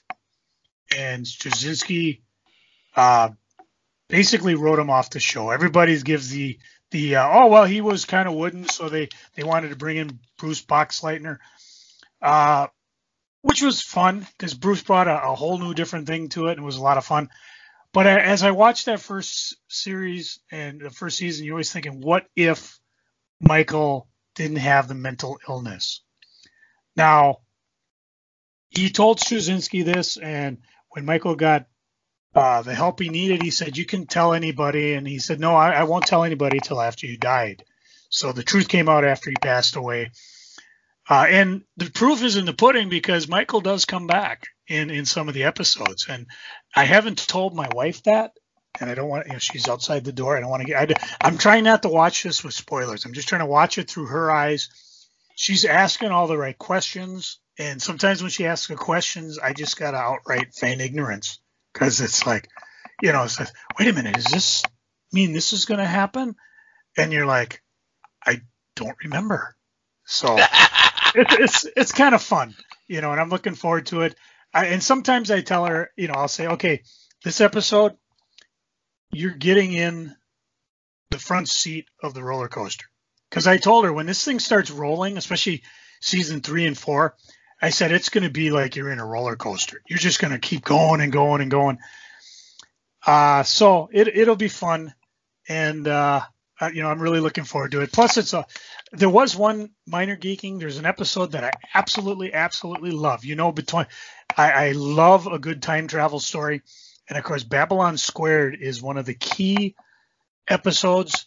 I don't know if you're familiar with Babylon 5 or if you want me to spoil it, or if you've never watched it, tune out for a few minutes because I don't want to spoil it. But in the episode, okay, it's Babylon 5. The first 3 Babylon stations were sabotaged. The 4th one disappeared. On Babylon Square, it suddenly appears. So they go out and they discover that it's unstuck in time, and there's this strange character, Zethros. You have to make sure you pronounce it correctly. It's not Zethros. It's Zethros. See? Zethros is not Zethros. It's Zethros. And what ends up happening is they say they're taking this station because they need it for a great war. And eventually they get everybody out. The whole reason the station appeared where it did 4 years from where it disappeared was to get all 1,800 people off it so they don't travel with them. And the last thing you see is a very older Sinclair. That's the name of Michael O'Hara's character. He pulls off his helmet and he goes, I tried to warn him, but it just wasn't time. And it's obvious he's an older character, and there's a lot of what the F is going on here. Now, I know what the F is going on. And anyways, it's a very exciting episode. It's one of the best. If you just want to skip the first season, which I don't recommend you do, or if you do skip it, come back to it. This is one of the key ones you have to watch in order to know what the F's going on. There's a few other ones, and if you care, drop me a line. I'll tell you how to get up to speed. It's all streaming on HBO Max. However, that episode is so effed up on HBO Max. The sound is off. You ever watched it where it's like they're talking and then the lips are moving like 20 minutes after? It's worse than any like Japanese thing. And then by the time you get to the final arc, which gives away some very key things you're going to want to know, they're running the credits for the end music while they're showing the actors doing whatever. Apparently, this is a known issue on HBO Max. Why a major league platform has an episode like that so totally effed up and jacked, it's unwatchable. And it's a key one. It's not even one of those that's just kind of yeah, this was a subpar B episode.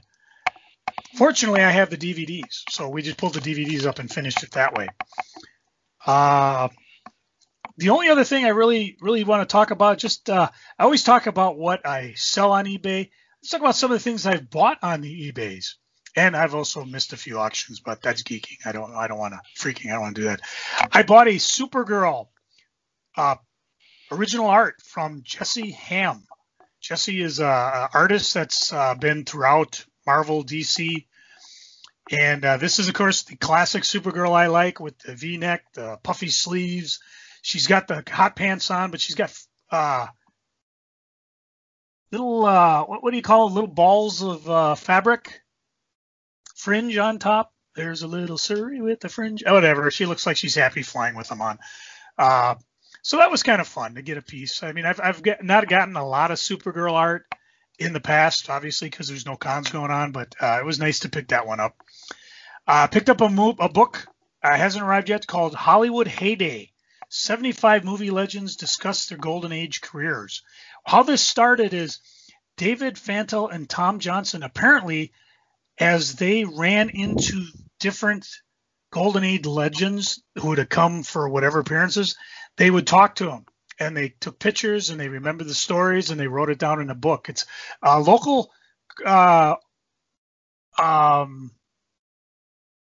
just seeing it here. What audacity, exclaimed Robert Wagner when he heard about the author's adolescent exploits and nabbing interviews with celebrities of Hollywood's golden age.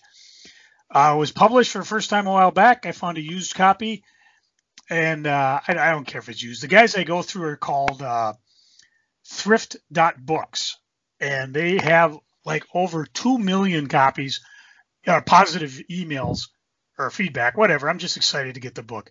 And I read about this. It was an article in one of the news, and I thought, you know what? This is kind of neat. 25 interviews over 40 years, talking to these people, getting wits in them, wisdom, insights, anecdotes from iconic artists. So when I get this, I'll definitely be talking more about it once I read through it. And of course, Cory, if you want to borrow it, you're more than welcome. I picked up a copy of Amazing Heroes number 17. Nothing special about it. Very cheap copy. It just has Supergirl on the cover. So I figured, what the heck? I picked up a book from 1966 called The Monkees by Gene Fawcett and Howard Liss. You open it up, it's a paperback sized book, but it's all in art form. So it's almost like one of those Marvel paperbacks we talked about in the late 70s. This one was published way back in 66, obviously to tie into the Monkees craze, because other than the photos on the back cover, it's just all drawn. It was drawn. Black and white. I did have a copy of this years ago. Lord knows where it went, so I just picked up a copy to read. Other than that, let's see. I picked up a Shazam Corgi yellow racing car in very, very nice shape. Corgi did a bunch of superhero tie-ins. The biggest one, of course, was the Batmobile, but then they put the Penguin in a car. They had a Jokomobile. It was an ambulance. This one's got a little Shazam face. You can find them all over Beat the Hell, but, if I'm going to spend some bucks, I'll get a good one.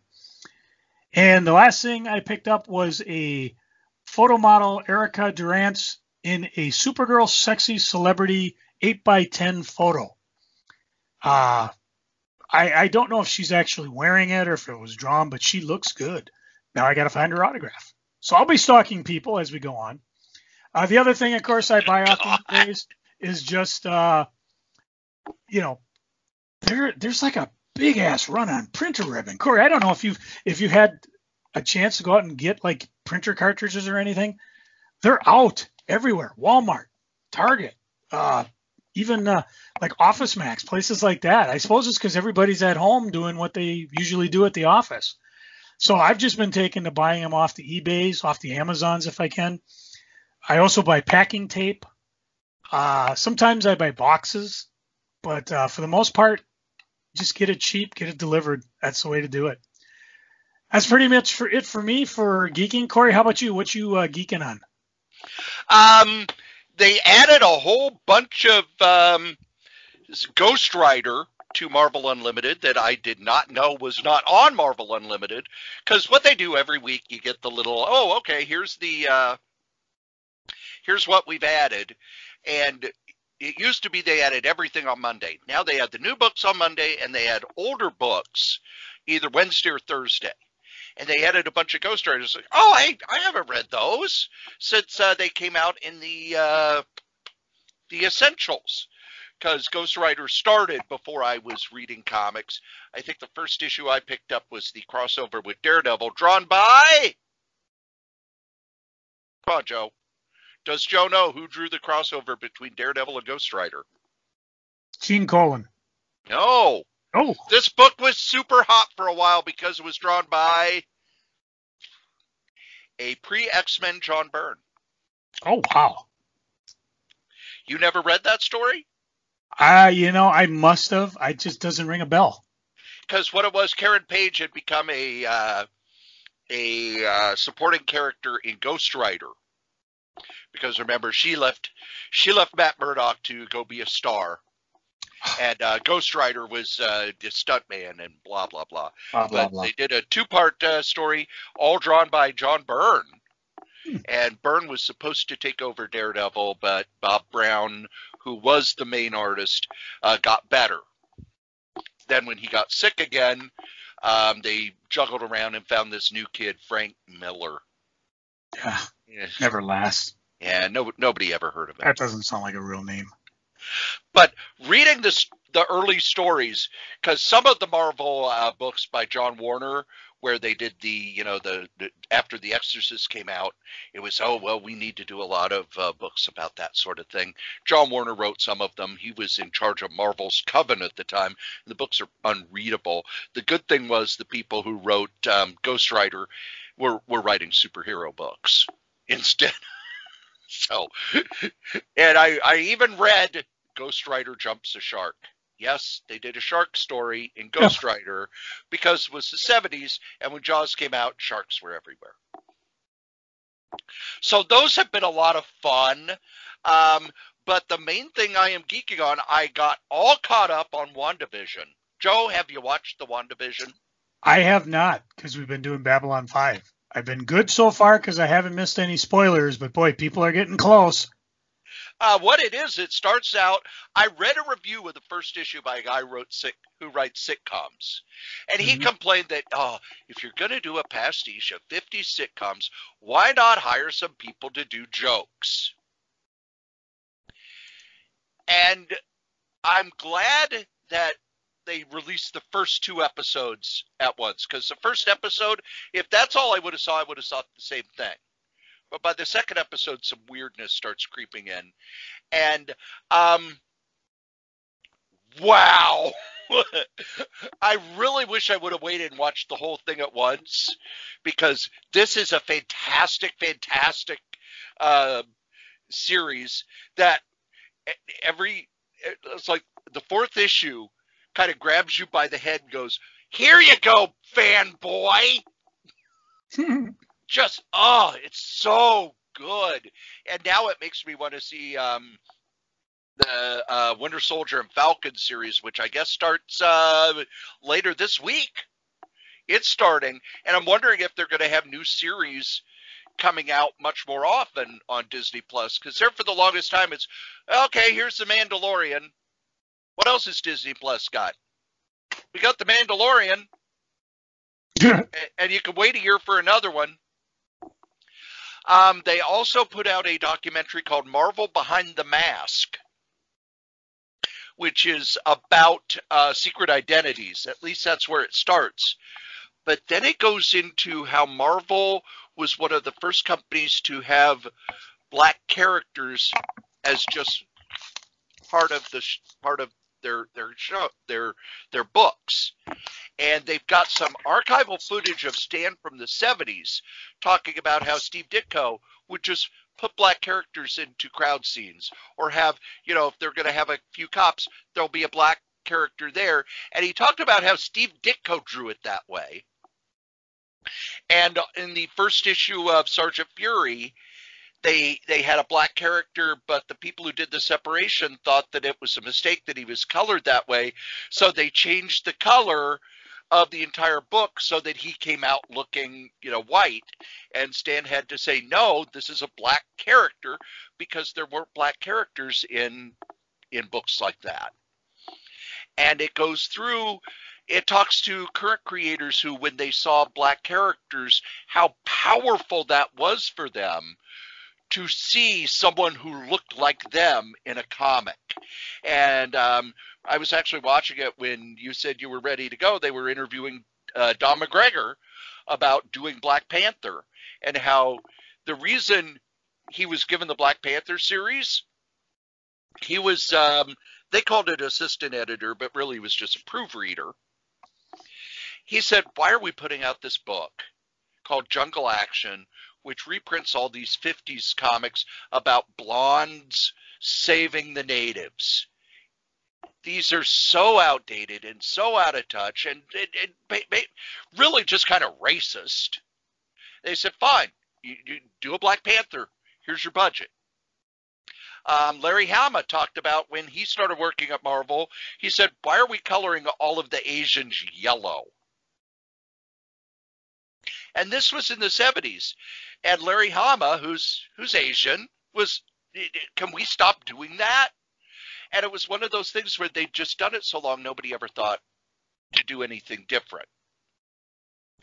And I think it's wonderful how it went from, we're going to talk about secret identities, but then we're going to go into how this secret identity stuff merged with what was going on in America in the 60s and 70s. There's a creator they interview who said that he was asked when he worked at Marvel who his favorite black character was, and he said, The Thing. And he explained why The Thing was a perfect allegory for black characters. They have a rabbi, he's got a list of degrees and everything, talking about how important it was that these comics were created by Jewish immigrants and how that fed into the secret identity. And this is stuff, that we've read in our fanzines and stuff like that for years, but for Disney to put money behind it and put it on their Disney Plus, that's what's really cool. Believe it or not, kids, you've listened to us blather on about funny books for 2 hours because it's a previews episode. And if you're anywhere else in the country like we are, it's probably bitter ass cold freezing. So what else you got to do? And as we say every week, the comic we like the least, we still like better than the comic that you like the most. Joe? It is time for Carmine Infantino's 7 Things Guaranteed to Sell a Comic If Shown on the Cover. During the late 1960s, early 1970s, while he was a DC publisher, Carmine Infantino had a list of 7 items which he claimed would have dramatic effects on the sale of any given comic if they were shown on the cover. These items are: number 7, a direct question to the reader, such as, what is the startling secret of the 7th superhero? Number 6, the hero crying. Number 5, the city in flames. Number 4, a purple background. Number 3, motorcycles. Number 2, dinosaurs. And the number 1 Carmine Infantino 7 Things Guaranteed to Sell if a comic is shown on the cover. Tell him, Cory. A gorilla? Gorillas! By the way, we're What? not hitting your music yet because I just heard a wonderful, kind of mean story about Carmine Infantino. Oh, I bet you I heard it too. Go ahead, tell the folks.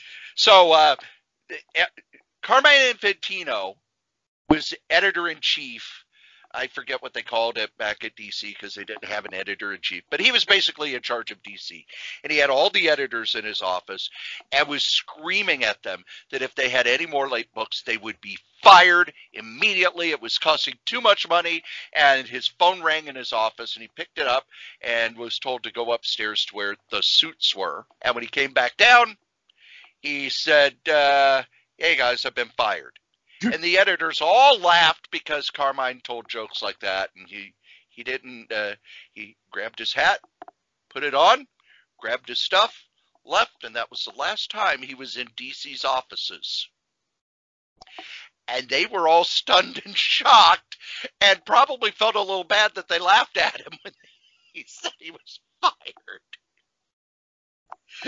Hit my music.